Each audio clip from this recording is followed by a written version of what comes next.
यजमानस्य यजमानस्यास्यास्य यजमानस्य वीरो वीरो यजमानस्यास्यास्य यजमानस्य वीरः यजमानस्य वीरो वीरो यजमानस्य यजमानस्य वीरो जायतां जायतां वीरो यजमानस्य यजमानस्य वीरो जायतां वीरो जायतां जायतां वीरो वीरो जायतां निकामे निकामे निकामे निकामे जायतां वीरो वीरो जायतां निकामे निकामे जायतां निकामे निकामे निकामे निकामे जायतां जायतां निकामे निकामे नो नो निकामे निकामे जायतां जायतां निकामे निकामे नः निकामे निकामे नो नो निकामे निकामे निकामे निकामे नः पर्जन्यो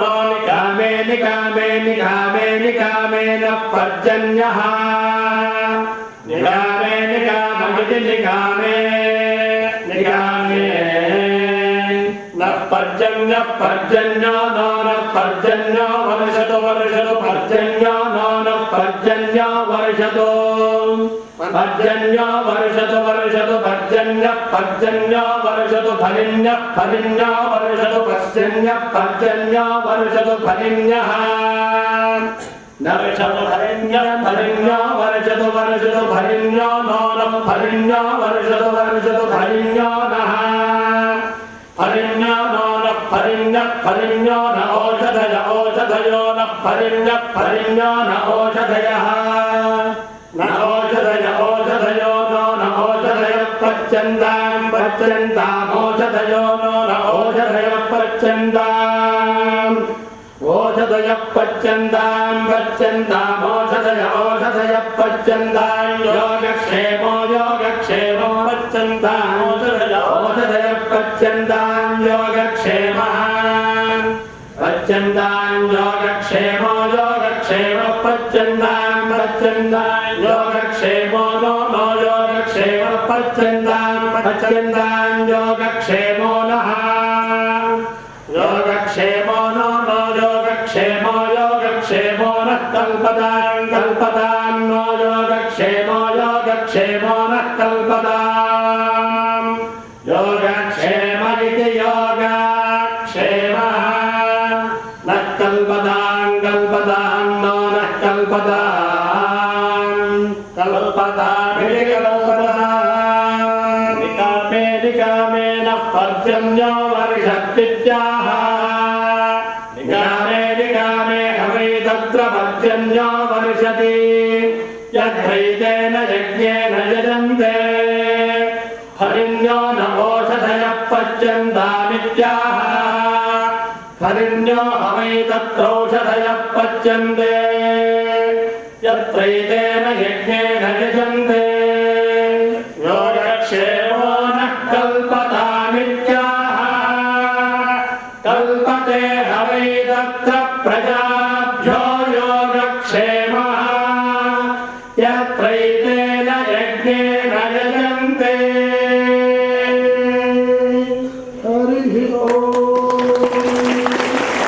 ಮುಂದಿನ ಸರಣಿಗಳನ್ನು ಸಾಕಷ್ಟು ಕಾಲಾವಕಾಶ ನೀಡಿ ಅವುಗಳನ್ನು ಏರ್ಪಾಡು ಮಾಡ್ತೇವೆ. ಅವಧಿಯೂ ದೀರ್ಘವಾಗಿರುತ್ತದೆ.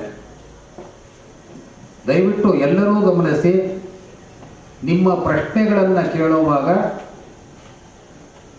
ಉಪನ್ಯಾಸದ ವಿಷಯಗಳಿಗೆ ಸೀಮಿತವಾಗಿದೆ. ಯಾವಾಗಲೂ ಇದು ಒಂದೇ ಕಡೆ ನಾನು ಹೇಳ್ತಾ ಇಲ್ಲ, ಇದನ್ನು ಎಲ್ಲ ಕಡೆಯೂ ಅದನ್ನು ಹೇಳ್ತೀನಿ.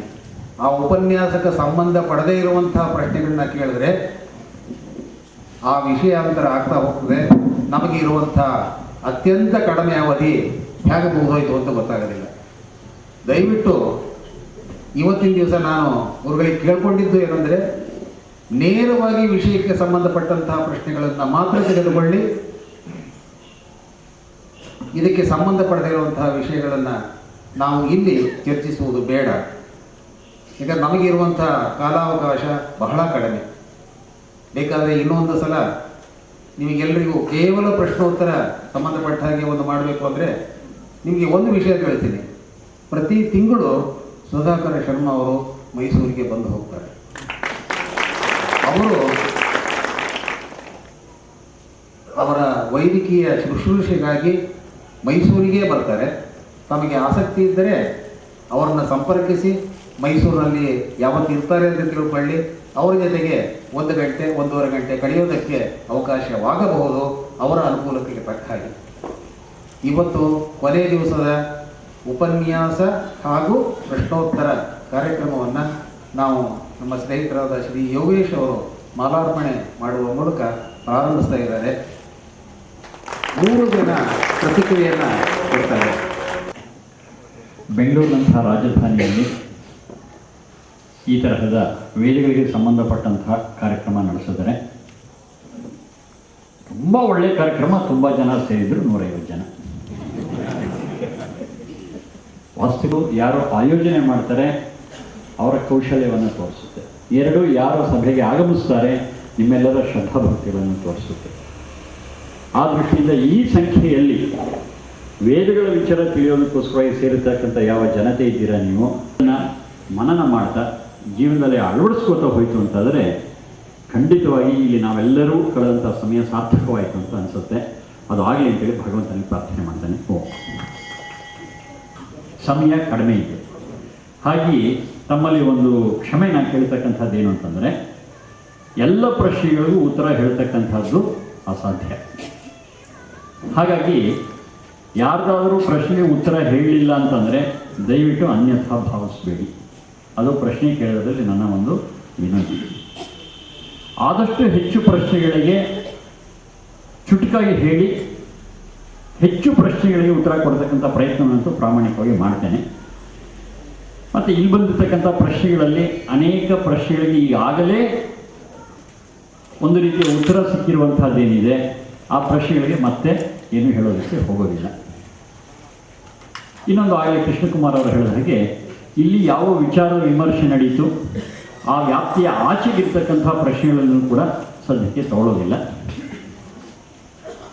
ಇನ್ನೊಂದು ಬಹಳ ಮುಖ್ಯವಾಗಿರ್ತಕ್ಕಂತಹ ವಿನಂತಿ ಏನು ಅಂತಂದರೆ, ಈ ಪ್ರಶ್ನೆಗಳಿಗೆ ಸಮರ್ಪಕವಾದ ಉತ್ತರವನ್ನು ಕೊಟ್ಟೇ ಕೊಡ್ತೇನೆ, ನೀವೆಲ್ಲರೂ ಅದನ್ನು ಒಪ್ಪಲೇಬೇಕು ಅಂತಕ್ಕಂತಹ ದುರಭಿಮಾನವೂ ಇಲ್ಲ, ಒತ್ತಾಯವೂ ಇಲ್ಲ. ಪ್ರಾಮಾಣಿಕವಾಗಿ ನನ್ನ ವೇದಗಳ ಅಧ್ಯಯನದ ಇತಿಮಿತಿಯಲ್ಲಿ ಎಷ್ಟು ಉತ್ತಮವಾದ ಉತ್ತರ ಕೊಡೋದಕ್ಕೆ ಪ್ರಯತ್ನ ಪಡ್ತೇನೆ. ನಿಮ್ಮ ಚಿಂತನೆ ಅನುಭವಗಳಿಗೆ ಹೌದಪ್ಪ ಇದರಲ್ಲಿ ಏನೊಂದು ಸತ್ಯ ಇದರಲ್ಲಿ ಸತ್ವ ಇದೆ ಅಂತ ಕಂಡು ಬಂದರೆ ಸ್ವೀಕಾರ ಮಾಡಬಹುದು, ಇಲ್ಲದೇ ಇದ್ದರೆ ಅದರ ಬಗ್ಗೆ ಹೆಚ್ಚಿನ ವಿಮರ್ಶೆಗೆ ಇನ್ನೊಂದು ಸಲ ಕೂತು ಮಾತಾಡೋಣ.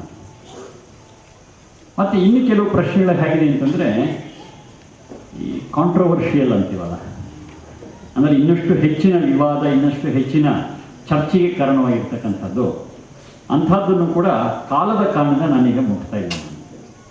ಉತ್ತರ ಇಲ್ಲ ಅಂತ ಅರ್ಥ ಅಲ್ಲ, ಆದರೆ ಉತ್ತರವನ್ನು ಹೇಳಿ ಅದರ ಹಿನ್ನೆಲೆ ಏನು ಅಂತ ಹೇಳೋದಕ್ಕೇನೇ ಬಹುಶಃ ಒಂದೊಂದು ಪ್ರಶ್ನೆ ಹೇಳೋ ಪ್ರಶ್ನೆಗೆ ಸಾಕಷ್ಟು ಸಮಯ ಹಿಡಿಯುತ್ತೆ. ಅದು 2ನೇ ದಿವಸ ನಮ್ಮ ಅನುಭವಕ್ಕೆ ಬಂತು. ಇಡೀ 2ನೇ ದಿವಸ ಪೂರ್ತಿ ಒಂದು 5-6 ಪ್ರಶ್ನೆಗಳಿಗೆ ಉತ್ತರದಾಯಿತೆ ಹೊರತು ಪ್ರವಚನ ಮುಂದುವರಿಲಿಲ್ಲ. ಹಾಗೆ ಈ ಥರದ ಏನೋ ಒಂದು ಲೆಕ್ಕಾಚಾರದ ಮೇಲೆ ಕೆಲವು ಪ್ರಶ್ನೆಗಳನ್ನ ತಗೊಂಡು ಕೆಲವು ಪ್ರಶ್ನೆಗಳನ್ನ ಒತ್ತಕ್ಕಿಟ್ಟು ಮಾಡಿರ್ತಕ್ಕಂಥದ್ದಿದೆ. ಯಾರೂ ಕೂಡ ಅನ್ಯಥಾ ಭಾವಿಸಬಾರ್ದು ಅಂತ ಹೇಳಿ ಮತ್ತೊಮ್ಮೆ ಸರಣಿ ಪ್ರಾರ್ಥನೆ.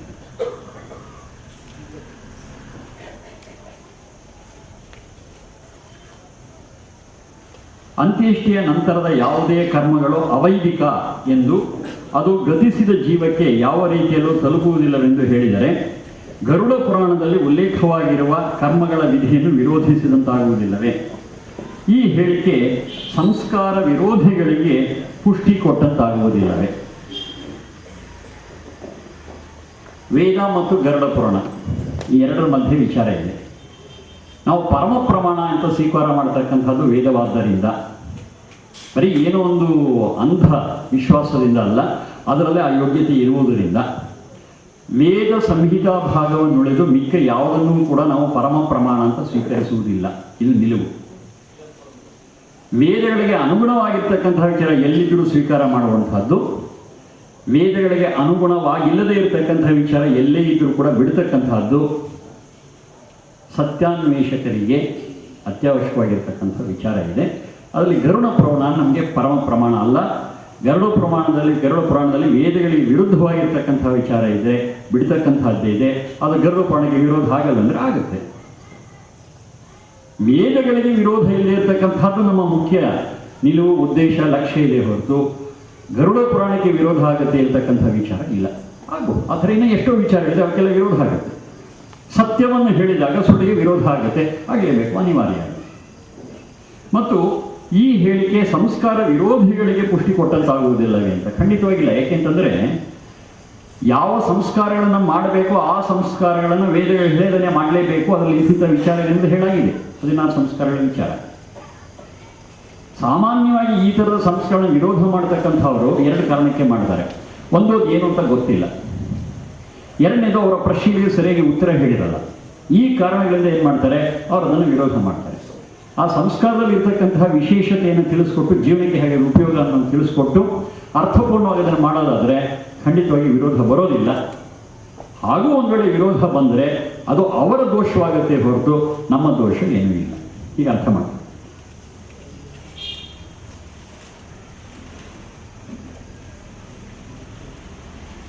JSS ವಿದ್ಯಾಪೀಠದ ವಿದ್ಯಾರ್ಥಿಗಳು ಅಷ್ಟೂ ದಿವಸ ಶ್ರದ್ಧೆಯಿಂದ ಬಂದು ಭಾಗವಹಿಸ್ತಾ ಇದ್ದಾರೆ. ಅವರಿಗೆ ಇಲ್ಲಿ ಬರೋದಕ್ಕೆ ಅನುಮತಿ, ಪ್ರೇರಣೆಯನ್ನು ಕೊಟ್ಟಂಥ ಆ ವಿದ್ಯಾಪೀಠದ ಯಾವ ಗುರುಗಳಿದ್ದಾರೆ, ಆಚಾರ್ಯರಿದ್ದಾರೆ, ಅವರೆಲ್ಲರಿಗೂ ಕೂಡ ಅನಂತ ಧನ್ಯವಾದಗಳು. ಅವ್ರ ಪೈಕಿ ಒಂದು ಪ್ರಶ್ನೆ, ನೆನ್ನೆ ಒಂದು ಪುಸ್ತಕ ಕೂಡ ತಂದಿದ್ರು, ಅಂದರೆ ಚರಿತ್ರೆಯ ಪುಸ್ತಕ. ಆ ಚರಿತ್ರೆಯ ಪುಸ್ತಕ ತಂದಿದ್ದೇನೆ. ಅದರಲ್ಲಿ ಯಾವುದೊಂದು ಪುಟದಲ್ಲಿ ಬರೆದಂಥ ವಿಚಾರವನ್ನು ಉಲ್ಲೇಖ ಮಾಡಿ ಈ ಪ್ರಶ್ನೆಯನ್ನು ಕೇಳಿದ್ದಾರೆ. ಬುದ್ಧ ಮತ್ತು ಮಹಾವೀರ ಎಂಬ 2 ಮಹಾನ್ ವ್ಯಕ್ತಿಗಳು ವೇದ ನಂಬಲಿಲ್ಲ, ತಿರಸ್ಕಾರ ಮಾಡಿದರು ಎಂದು ಇತಿಹಾಸ ಪುಸ್ತಕಗಳಲ್ಲಿ ವ್ಯಕ್ತ ಮಾಡಿದ್ದಾರೆ. ಆದರೆ ಇವುಗಳಲ್ಲಿ ಎಷ್ಟು ಸತ್ಯ ಮತ್ತು ಎಷ್ಟು ಮಿಥ್ಯೆ ಇದೆ ಎಂದು ತಿಳಿಸಿಲ್ಲ. ಆ ಪ್ಯಾರಾದಲ್ಲಿ ಅವರು ಕೊಟ್ಟಿದ್ದರಲ್ಲಿ 3 ಮುಖ್ಯವಾದಂಥ ವಿಚಾರಗಳಿತ್ತು. ಅವರು ಅಂಡರ್ಲೈನ್ ಮಾಡಿ ಇದಕ್ಕೆ ನನಗೆ ಸ್ವಲ್ಪ ವಿಮರ್ಶೆ ಬೇಕು ಅಂತ ಹೇಳಿ. ಒಂದು ಪ್ರಾಣಿ ಬಲಿ ಹಿಂಸೆ, ಇನ್ನೊಂದು ದೈವ ನಿರಾಕರಣೆ, ಇನ್ನೊಂದು ವೇದದ ನಿರಾಕರಣೆ. ನಾವು ಆಸ್ತಿಕ ನಾಸ್ತಿಕ ಅಂತಕ್ಕಂಥ ಶಬ್ದನ ಬಳಸ್ತೇವೆ. ನಾವು ರೂಢಿಯಲ್ಲಿ ಅದಕ್ಕೇನು ಅರ್ಥ ಮಾಡ್ತೇವೆ, ಭಗವತ್ ಶಕ್ತಿಯನ್ನು ನಂಬುವವನು ಆಸ್ತಿಕ, ಭಗವತ್ ಶಕ್ತಿಯ ನಂಬದೇ ಇರತಕ್ಕಂಥವರು ನಾಸ್ತಿಕ ಅಂತ ಈಗ ಅರ್ಥ ಮಾಡ್ತೇವೆ. ಆದರೆ ಇನ್ನೊಂಚೂರು ಸೂಕ್ಷ್ಮವಾಗಿ ನಾವು ಆಲೋಚನೆ ಮಾಡಿದಾಗ ವೇದಗಳನ್ನು ಪರಮ ಪ್ರಮಾಣ ಅಂತ ಹೇಳಿ ಸ್ವೀಕರಿಸೋರು ಆಸ್ತಿಕರು ಅಂತಲೂ, ಯಾರು ವೇದಗಳಲ್ಲಿರ್ತಕ್ಕಂಥ ವಿಚಾರವನ್ನು ಪ್ರಮಾಣ ಅಂತ ಸ್ವೀಕರಿಸುವುದಿಲ್ಲ ಅವರನ್ನು ನಾಸ್ತಿಕರು ಅಂತ ಗುರುತಿಸ್ತಕ್ಕಂಥದ್ದು ಒಂದಿದೆ. ವೇದ ನಿಂದಕೋ ನಾಸ್ತಿಕ ಅಂತ ಒಂದು ಮಾತು. ವಿಶೇಷವಾಗಿ ಬೌದ್ಧ ಮತ್ತು ಜೈನ ಸಂಪ್ರದಾಯದವರು ಈ ವೇದಗಳ ನಿರಾಕರಣೆ ಮಾಡೋದಕ್ಕೆ ಒಂದು ಕಾರಣ ಇದೆ. ಏನು ಅಂತಂದರೆ, ವೇದಗಳಲ್ಲಿ ಪಶು ಬಲಿಯನ್ನು ಹೇಳಿದೆ, ವೇದಗಳಲ್ಲಿ ಪ್ರಾಣಿ ಬಲಿಯನ್ನು ಹೇಳಿದೆ, ಈ ಥರದ ಹಿಂಸೆ ಹೇಳ್ತಕ್ಕಂಥ ವೇದ ನಮ್ಗೆ ಯಾಕೆ ಬೇಕು? ಇನ್ನೊಂದು ಜೀವಿಯ ನೋವು ನಲಿವಿಗೆ ಸ್ಪಂದಿಸದೇ ಇರತಕ್ಕಂಥ ವಿಚಾರ ನಮ್ಗೆ ಯಾಕೆ ಬೇಡ? ಇದರ ಮುಖ್ಯ ತೊಂದರೆ ಇರತಕ್ಕಂಥದ್ದು ವೇದದಲ್ಲಿ ಅಲ್ಲ. ಇದು ಬಹಳ ಸ್ಪಷ್ಟ ಹೇಳ್ತೀವಿ, ವೇದದಲ್ಲಿ ಅಲ್ಲ. ಇದು ವೇದ ಅಂತ ಹೇಳಿ ಯಾರು ವೇದ ವಿರುದ್ಧವಾದ ಆಚರಣೆಗಳನ್ನು ಮಾಡ್ತಾ ಇದ್ರೋ ಅವ್ರದ್ದು ದೋಷ. ಇಲ್ಲಿ ನಾವು ಸೂಕ್ಷ್ಮ ಗುರುತಿಸ್ಕೊಳ್ಳಿಲ್ಲ. ನಾವು ಇದು ವೇದ ಅಂತ ಹೇಳಿ ಯಾರು ಆಚರಣೆ ಮಾಡಿದ್ರೋ ಅವರು ನಿಜವಾಗಲೂ ವೇದದ ಆಚರಣೆ ಮಾಡಿದ್ರೆ ಇಲ್ಲೋ ನಾವು ಪರೀಕ್ಷೆ ಮಾಡಲಿಲ್ಲ. ಈ ಪ್ರಾಣಿ ಬಲಿ ಯಜ್ಞಯಾಗಾದಿಗಳಲ್ಲಿ ಕೊಡ್ತಕ್ಕಂಥದ್ದೇನಿದೆ ಇದು ವೇದವಾದರೆ ನಮ್ಗೆ ಈ ವೇದ ಬೇಡ. ಇವ್ರು ಹೇಳಿದ್ದೇನೋ ಈ ಪ್ರಾಣಿ ಬಲಿಗೆ ವೇದಗಳಲ್ಲಿ ಆಧಾರ ಇದೆ ಅಂತ ಹೇಳಿಬಿಟ್ರು. ಇದು ಸಮಸ್ಯೆ.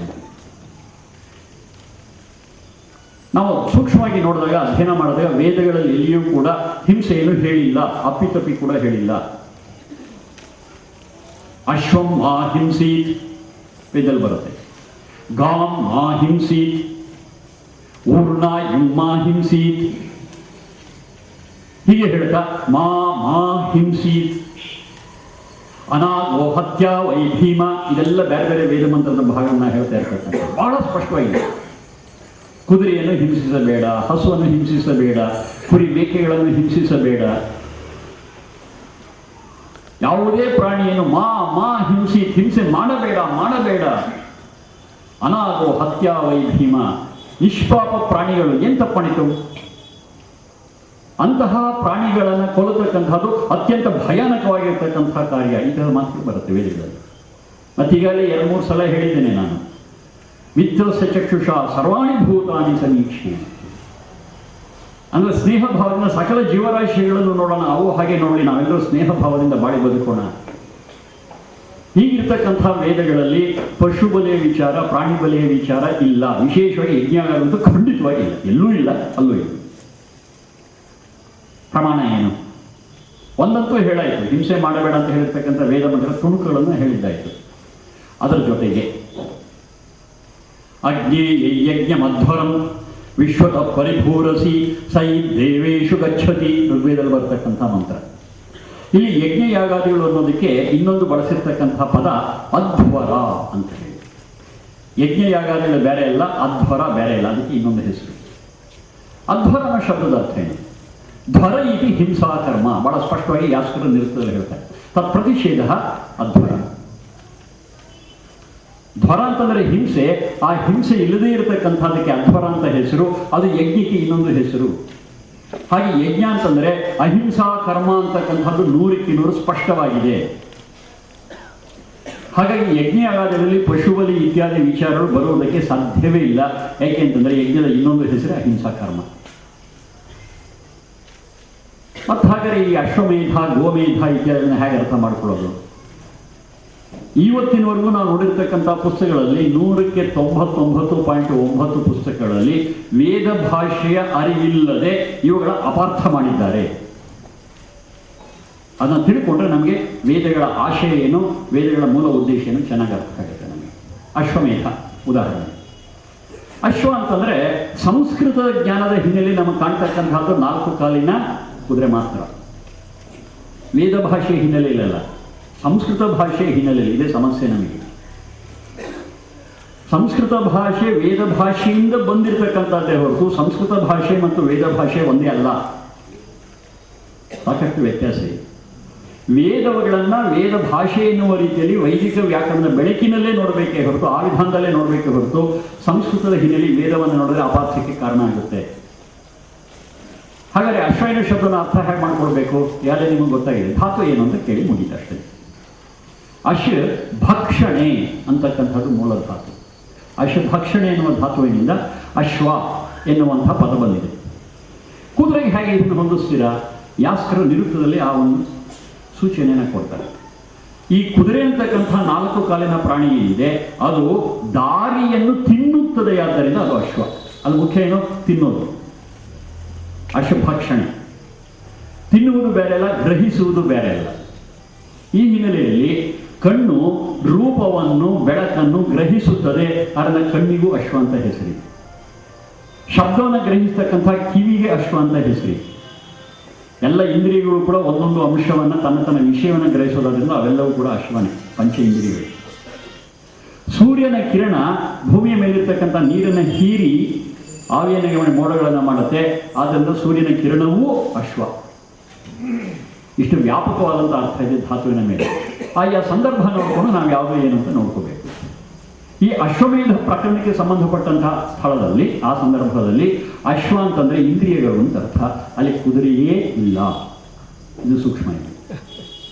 ಕುದುರೆನೇ ಇಲ್ಲ, ಅಲ್ಲಿ ಹೇಳಿರೋದು ಇಂದ್ರಿಯಗಳ ವಿಚಾರ. ಇನ್ನು ಮೇಧ ಅನ್ನೋದನ್ನು ಹೇಗೆ ಅರ್ಥ ಮಾಡ್ಕೊಳ್ಳೋಣ? ಮೇಧ ಅನ್ನತಕ್ಕಂಥದ್ದು 2 ಧಾತುಗಳಿಂದ ಬರುತ್ತೆ. ಒಂದು ಮೇಧೃ ಸಂಗಮೇ ಅಂತ, ಸಂಗಮ ಅಂದರೆ ಒಂದುಗೂಡಿಸುವುದು ಅಂತ.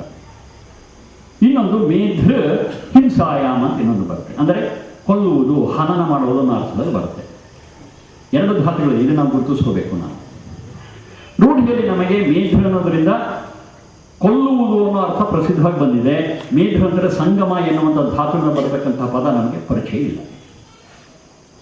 ವೇದಗಳು ಅಹಿಂಸೆಯನ್ನೇ ಪ್ರಧಾನವಾಗಿ ಹೇಳುವುದರಿಂದ ನಾವು ಮೇಧ ಎನ್ನುವಂಥ ಶಬ್ದ ಬಂದಾಗ ವಿಶೇಷವಾಗಿ ಅಶ್ವಮೇಧದ ಪ್ರಸಂಗದಲ್ಲಿ ನಾವು ತೋಡಬೇಕಾದ್ರೂ ಮೇಧೃ ಸಂಗಮೇ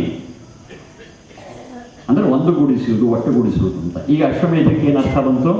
ಅಶ್ವ ಇಂದ್ರಿಯಗಳನ್ನು, ಮೇಧ ಒಂದುಗೂಡಿಸ್ತಕ್ಕಂಥ, ಅಂದರೆ ಇಂದ್ರಿಯ ಸಂಯಮ ಅಂತ. ಇಂದ್ರಿಯಗಳನ್ನು ನಮ್ಮ ಅಧೀನದಲ್ಲಿ ಇಟ್ಕೊಳ್ಳೋದಕ್ಕೆ ಸಂಬಂಧಪಟ್ಟಂಥ ವಿಚಾರ ಅಲ್ಲಿ ಅಶ್ವಮೇಧ ಪ್ರಸಂಗದಲ್ಲಿ ಬಂದಿರತಕ್ಕಂಥ. ಕುದುರೆನೂ ಇಲ್ಲ, ಕುದುರೆ ಕತ್ತರಿಸ್ತಕ್ಕಂಥ ವಿಚಾರವು ಖಂಡಿತವಾಗಿಲ್ಲ. ಇದು ವೇದ ಭಾಷೆ ಮತ್ತು ವೈದಿಕ ವ್ಯಾಕರಣದ ಹಿನ್ನೆಲೆಯಲ್ಲಿ ಅರ್ಥ ಮಾಡ್ಕೊಳ್ಳೋಕ್ಕಾಗತ್ತೆ ಹೊರತು ಕೇವಲ ಸಂಸ್ಕೃತ ಜ್ಞಾನದಿಂದ ಅರ್ಥ ಮಾಡ್ಕೊಳ್ಳಿಕ್ಕೆ ಬರೋದಿಲ್ಲ. ಗೋ ಅಂತಂದರೆ ವಾಣಿ ಅಂತ ಅರ್ಥ ಇದೆ, ಮಾತು ಅಂತ ಅರ್ಥ ಇದೆ. ಗೋಮೇಧ ಅಂತಂದ್ರೆ ಮಾತಿನ ಮೇಲೆ ಹಿಡಿತವನ್ನು ಸಾಧಿಸ್ತಕ್ಕಂಥದಕ್ಕೆ ಗೋಮೇಧ ಅಂತ ಹೇಳ್ತಾರೆ. ಗೋ ಅಂತಂದ್ರೆ ಹಸು ಅಂತ ಅರ್ಥ ಅಲ್ಲ, ಕತ್ತರಿಸೋದಿಲ್ಲ.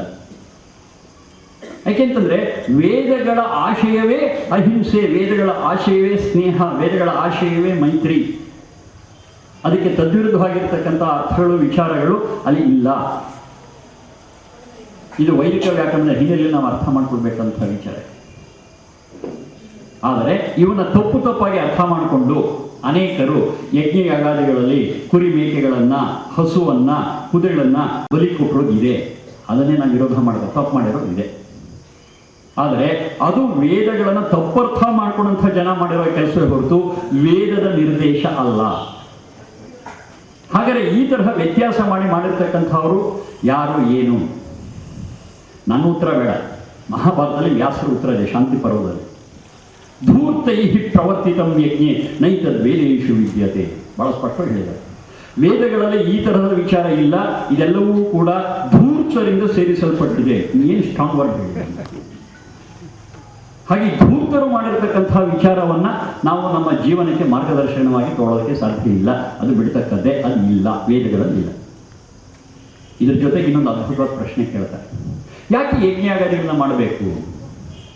ಸ್ವರ್ಗ ಕಾಮೋ ಯಜೇತ ಅಂತ ಒಂದು ವೇದದಲ್ಲ ಒಂದು ವಾಕ್ಯ ಇದೆ.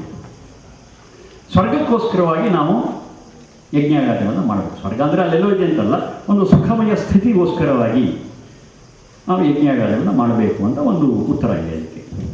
ಇದನ್ನು ಆಧಾರ ಇಟ್ಕೊಂಡು ಅದೇ ಶಾಂತಿ ಪರ್ವದಲ್ಲಿ ಅದೇ ವ್ಯಾಸರು ಇನ್ನೊಂದು ಪ್ರಶ್ನೆ ಕೇಳ್ತಾರೆ. ಯೂಪಂ ಚಿತ್ವಾ ಪಶೂನ್ ಹತ್ವ ಕೃತ್ವ ರುಧಿರ ಕರ್ದಮಂ ಯದ್ಯೇವಂ ಗಮ್ಯತೆ ಸ್ವರ್ಗಂ ನರಕಂ ಕೇನ ಗಮ್ಯತೆ.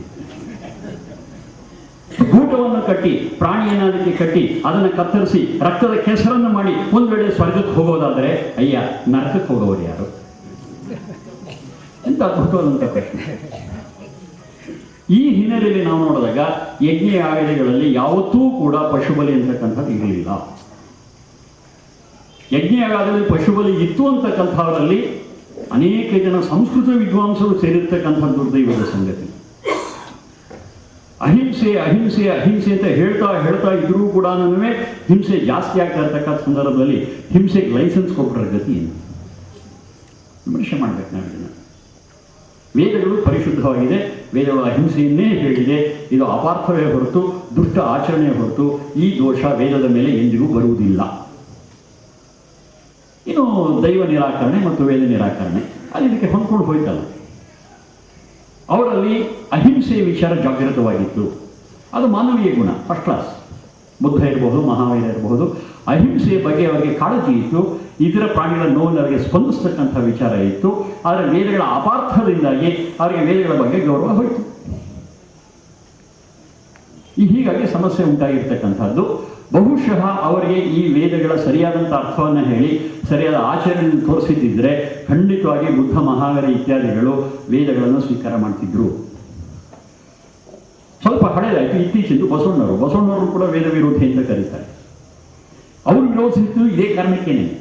ಆದರೆ ಬಸವಣ್ಣವರ ವಚನಗಳನ್ನು ಆಳವಾಗಿ ನಾವು ಅಧ್ಯಯನ ಮಾಡಿದ್ರೆ ಎಷ್ಟೋ ವಚನಗಳು, ಕೇವಲ ಬಸವಣ್ಣವರು ಅಷ್ಟೇ ಅಲ್ಲ, ಶರಣ ಸಾಹಿತ್ಯದಲ್ಲಿ ಬರತಕ್ಕಂಥ ಎಷ್ಟೋ ವಚನಗಳು ವೇದ ಮಂತ್ರಗಳ ಭಾವಾಂತರ ಇದ್ದ ಹಾಗಿದೆ.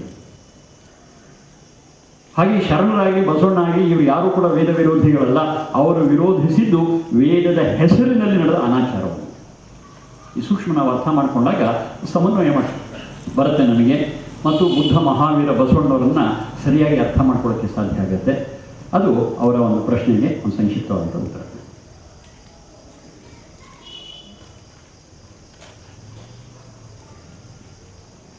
ಆನೋ ಭದ್ರಾಹ ಕ್ರವತೋ ವಂತು ವಿಶ್ವತಃ. ಈ ಪವಿತ್ರ ವಾಕ್ಯವು ವೇದ ಸಮ್ಮತವೇ? ಹಾಗಿದ್ದಲ್ಲಿ ಯಾವ ವೇದದಲ್ಲಿ ನಿಯುಕ್ತಿಗೊಂಡಿದೆ ಇದನ್ನು ತಿಳಿಯಲು ಇಚ್ಛಿಸುತ್ತೇನೆ. ಅದು ಕ್ರವತೋ ವಂತು ಅಲ್ಲ, ಅದು ಕ್ರತವೋ ಎಂತು ಅಂತ ಅದೊಂದು ಕರೆಕ್ಷನ್ ಮಾಡಿ. ಆನೋ ಭದ್ರಾಹ ಕ್ರತವೋ ಎಂತು ವಿಶ್ವತಃ. ಮಂಗಳಕರವಾಗಿರ್ತಕ್ಕಂಥ, ಶುಭಕರವಾಗಿರ್ತಕ್ಕಂಥ ವಿಚಾರಗಳು, ಸಂಗತಿಗಳು ಎಲ್ಲ ಕಡೆಯಿಂದಲೂ ನನ್ನ ಕಡೆ ಬರಲಿ. ಅಂದರೆ ಒಂದು ಮುಕ್ತ ಮನಸ್ಸಿನಿಂದ ಉತ್ತಮ ವಿಚಾರ ಯಾವ ಕಡೆಯಿಂದ ಬಂದರೂ ಕೂಡ ಸ್ವೀಕಾರ ಮಾಡ್ತೇನೆ ಅನ್ನೋಂಥ ನಿಲುವನ್ನು ಈ ವೇದ ಮಂತ್ರ ನಮಗೆ ತೋರಿಸ್ತಾ ಇದೆ. ಇದು ಋಗ್ವೇದದ 1ನೇ ಮಂಡಲದ 89ನೇ ಸೂಕ್ತದ ಮೊದಲನೇ ಮಂತ್ರ ಭಾಗ.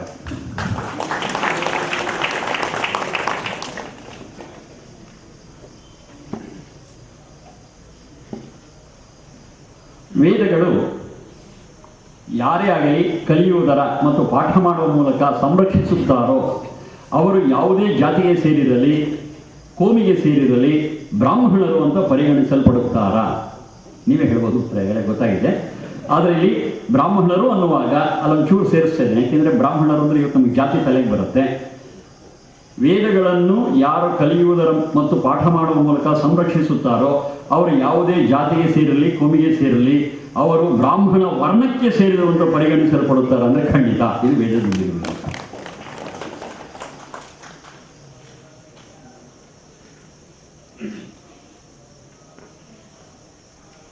Sir, in the discourse on 21:9, you informed burning the dead body is the best way of disposing. Is it not better to donate the organs to needy persons and donate the body to a medical college to help the students? I am asking this question as I have read in papers, students have purchased dead bodies at a big cost.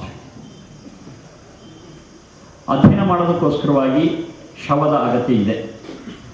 ಆದರೆ ಆ ಶವದ ಅಧ್ಯಯನ ಮಾಡ್ತಕ್ಕಂಥದ್ದಿದೆ, ಅದು ಸೀಮಿತ. ಯಾಕೆಂತಂದರೆ ಶವದಲ್ಲಿ ನಾವು ನೋಡ್ತಕ್ಕಂಥ ವ್ಯವಸ್ಥೆಗೂ ಜೀವಂತ ಶರೀರದಲ್ಲಿ ನಡೀತಕ್ಕಂಥ ಏನು ವ್ಯವಸ್ಥೆ ಕ್ರಿಯೆಗಳಿದೆ ಎರಡಕ್ಕೂ ಅಜಗಜಾಂತರ ವ್ಯತ್ಯಾಸ ಇದೆ. ಇದು ಕೇವಲ ಒಂದು ಯಂತ್ರ. ಆದರೆ ಯಂತ್ರವನ್ನು ನಡೆಸ್ತಕ್ಕಂಥ ಯಾವ ಆತ್ಮಶಕ್ತಿ ಇದೆ, ಚೇತನ ಶಕ್ತಿ ಇದೆ, ಅದು ಇರುವಾಗ ಈ ಯಂತ್ರ ಹೇಗೆ ನಡೆಯುತ್ತೆ ಅನ್ನೋದಕ್ಕೂ ಅದು ಇಲ್ಲದೆ ಕೇವಲ ಇದು ಜಡ ಯಂತ್ರವಾಗಿ ನಡೀತಕ್ಕಂಥದಕ್ಕೂ ವ್ಯತ್ಯಾಸ ಇದೆ. ಆದರೂ ಕೂಡ ಈ ಯಂತ್ರದ ಒಂದು ಜ್ಞಾನಕ್ಕೋಸ್ಕರವಾಗಿ, ಅರಿವಿಗೋಸ್ಕರವಾಗಿ, ಅದನ್ನು ಕುಯ್ದೋರೊಳಗಿರ್ತಕ್ಕಂಥ ವಿಚಾರ ನೋಡೋದಕ್ಕೋಸ್ಕರವಾಗಿ ಶವದ ಪರೀಕ್ಷೆ ಜ್ಞಾನದ ದೃಷ್ಟಿಯಿಂದ ಮಾಡೋದ್ರಲ್ಲಿ ಏನೂ ತೊಂದರೆ ಇಲ್ಲ. ಆದರೆ ಅದನ್ನು ಯಾವತ್ತೂ ಹಾಗೆ ಇಟ್ಕೊಳ್ಳೋಕ್ಕಾಗೋದಿಲ್ಲ. ಇವನ್ ಮೆಡಿಕಲ್ ಕಾಲೇಜಲ್ಲಿ ಕೂಡ ಕೆಲವು ವರ್ಷಗಳು ಅದರ ಅಧ್ಯಯನದ ನಂತರ ಅದನ್ನು ಡಿಸ್ಪೋಸ್ ಮಾಡ್ತಾರೆ, ಯಾವತ್ತೊಂದು ಇಟ್ಕೊಳ್ಳೋಕೆ ಬರೋದಿಲ್ಲ.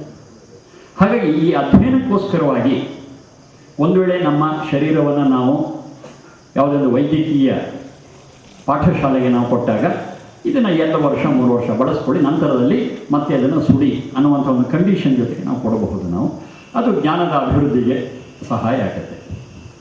ಇನ್ನು ಶರೀರದ ಭಾಗಗಳನ್ನು ಕೊಡತಕ್ಕಂಥದ್ದು, ಈ ಶರೀರ ಅಂತಕ್ಕಂಥದ್ದು ಜಡ ಪದಾರ್ಥ ಇದು. ಹಾಗೆ ಯಾವುದೇ ವಸ್ತು ಇದೆಯಲ್ಲ ಆ ವಸ್ತುವಿಗೆ ಸಮಾನ ಇದು. ಯಾವುದೇ ವಸ್ತುವನ್ನು ನಾವು ಯಾರಿಗೆ ದಾನ ಕೊಡಬೇಕಾದರೂ ಕೂಡ ಬಹಳ ಮುಖ್ಯವಾಗಿರ್ತಕ್ಕಂಥ ವಿಚಾರ ಅಂದರೆ ಪಾತ್ರ ಅಪಾತ್ರ ವಿವೇಚನೆ ಅಂತ ಹೇಳಿ. ದಾನ ಕೊಡೋದು ಅಷ್ಟೇ ಮುಖ್ಯ ಅಲ್ಲ, ಅದನ್ನು ಯಾರಿಗೆ ಕೊಡ್ತಾ ಇದ್ದೀವಿ, ಯಾವಾಗ ಕೊಡ್ತಾ ಇದ್ದೀವಿ, ಹೇಗೆ ಕೊಡ್ತಿದ್ದೀವಿ, ಎಷ್ಟು ಇವೆಲ್ಲನೂ ಲೆಕ್ಕ ಹಾಕಿ ಕೊಡಬೇಕಾಗಿದೆ. ಅದನ್ನು ಪಾತ್ರ ವಿವೇಚನೆ ಅಂತ ಕರಿಬೇಕು. ಅಂದರೆ ನಾವು ಏನು ದಾನವನ್ನು ಕೊಟ್ಟಿದ್ದೇವೆ ಈ ದಾನವು ಸದುಪಯೋಗ ಆಗಬೇಕು, ಸಾರ್ಥಕವಾಗಬೇಕು.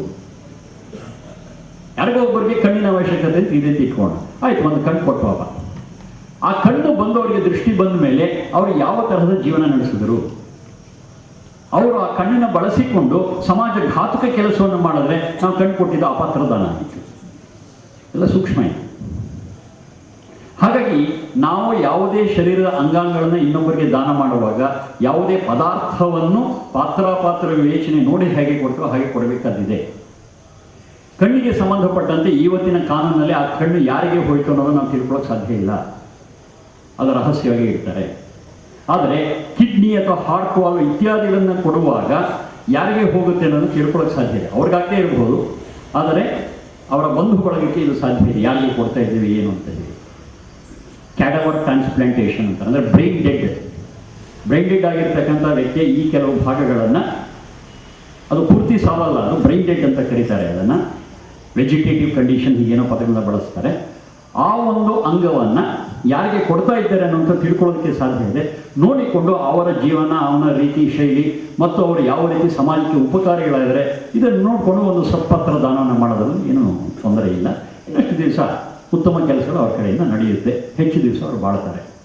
ಆದರೆ ಪಾತ್ರ ವಿವೇಚನೆ ಇಲ್ಲದೇ ಮಾಡ್ತಕ್ಕಂಥ ದಾನ ಏನಿದೆ ಇದು ಸಮಸ್ಯೆಗೆ ಕಾರಣ ಆಗಬಹುದು. ಇದ್ರ ಬಗ್ಗೆ ಒಂಚೂರು ಯೋಚನೆ ಮಾಡ್ಕೊಂಡು ಮಾಡ್ಬೋದು.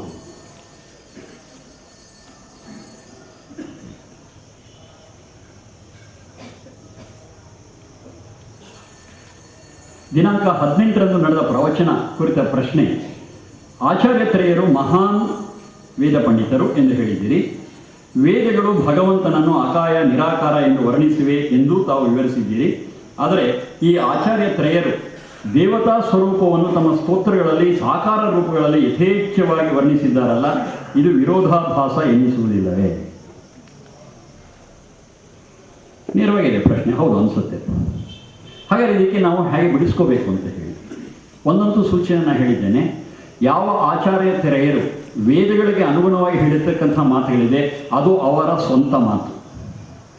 ಅವರ ಹೆಸರಿನಲ್ಲಿ ವೇದ ವಿರುದ್ಧವಾಗಿರ್ತಕ್ಕಂಥ ವಿಚಾರಗಳು ಏನಿದೆ ಅದು ಅವರ ಸ್ವಂತ ಮಾತಲ್ಲ. ಇದನ್ನು ಗುರುತಿಸ್ಕೋಬೇಕಾದ್ರೆ ನಮಗೆ ಸ್ತೋತ್ರವನ್ನು ಮಾಡಿದ್ದಾರೆ ಅಂತ ಹೇಳ್ತೇವೆ ನಾವು, ಸಾಕಾರ ವಿಚಾರವನ್ನು ಹೇಳಿದ್ದಾರೆ ಅಂತ ನೋಡ್ತೇವೆ ನಾವು. ಆದರೆ ಕೆಲವೊಮ್ಮೆ ನಾವು ಸಂಶೋಧಕ ಬುದ್ಧಿಯಿಂದ, ಚಿಕಿತ್ಸಕ ಬುದ್ಧಿಯಿಂದ ನೋಡಿದ್ರೆ ಕೆಲವು ಬೇರೆ ವಿಚಾರಗಳೇ ಸಿಗ್ತದೆ. ಸುಮ್ಮನೆ ಉದಾಹರಣೆ, ಶಂಕರಾಚಾರ್ಯರು ಭಾರತದ 4 ಮೂಲೆಗಳಲ್ಲಿ ಸ್ಥಾಪನೆ ಮಾಡಿದ್ದು ಚತುರ್ ಆಮ್ನಾಯ ಪೀಠ. ಸ್ಪಷ್ಟ ಇದೆ, ಚತುರ್ ಆಮ್ನಾಯ ಪೀಠ. ಆಮ್ನಾಯ ಅಂದರೆ ವೇದ ಅಂತ ಹೇಳಿ.